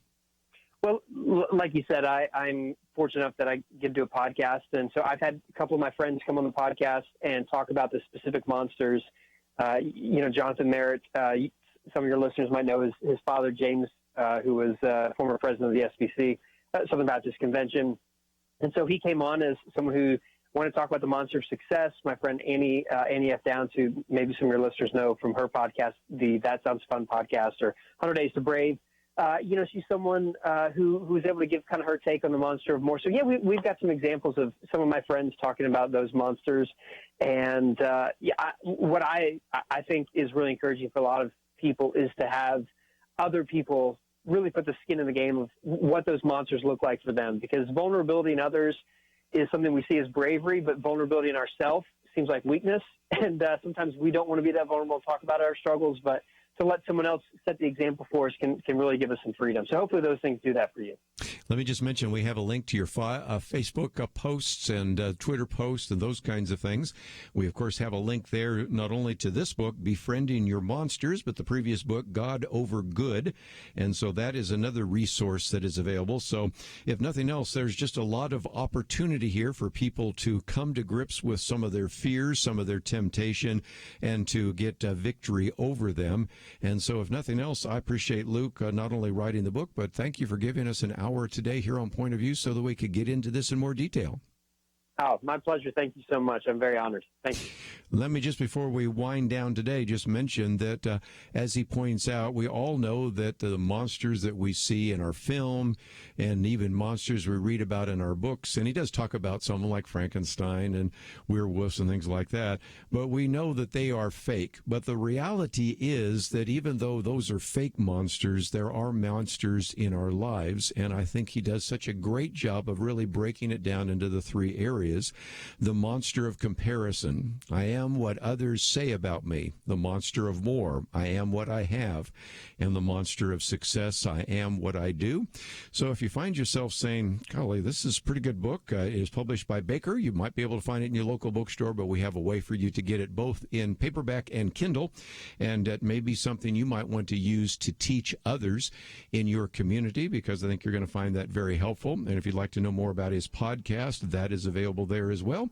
And of course, we have all sorts of great information, as we always do, on our website, which is pointofview.net.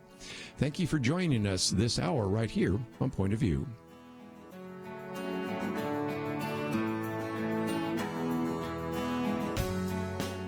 We live in a digital generation. Point of View is reaching this often overly plugged-in generation with truth.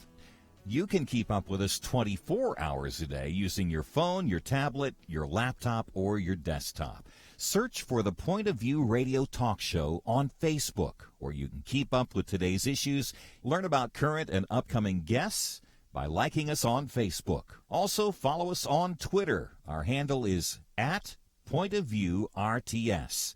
That stands for Point of View Radio Talk Show. Learn, interact, make a difference with Point of View using new media. And here's one way you can make a big difference. Help us increase our reach by spreading the word among your friends. Share a Facebook post. Tag us in a tweet. With enough joining us to plant seeds, we'll see a tremendous harvest. Come on, it only takes a minute. Search for Point of View Radio Talk Show on Facebook, @PointOfViewRTS on Twitter, and subscribe to the Point of View Radio Talk Show channel on YouTube. Learn, interact, share. The Point of View Radio Talk Show. Point of View is produced by Point of View Ministries.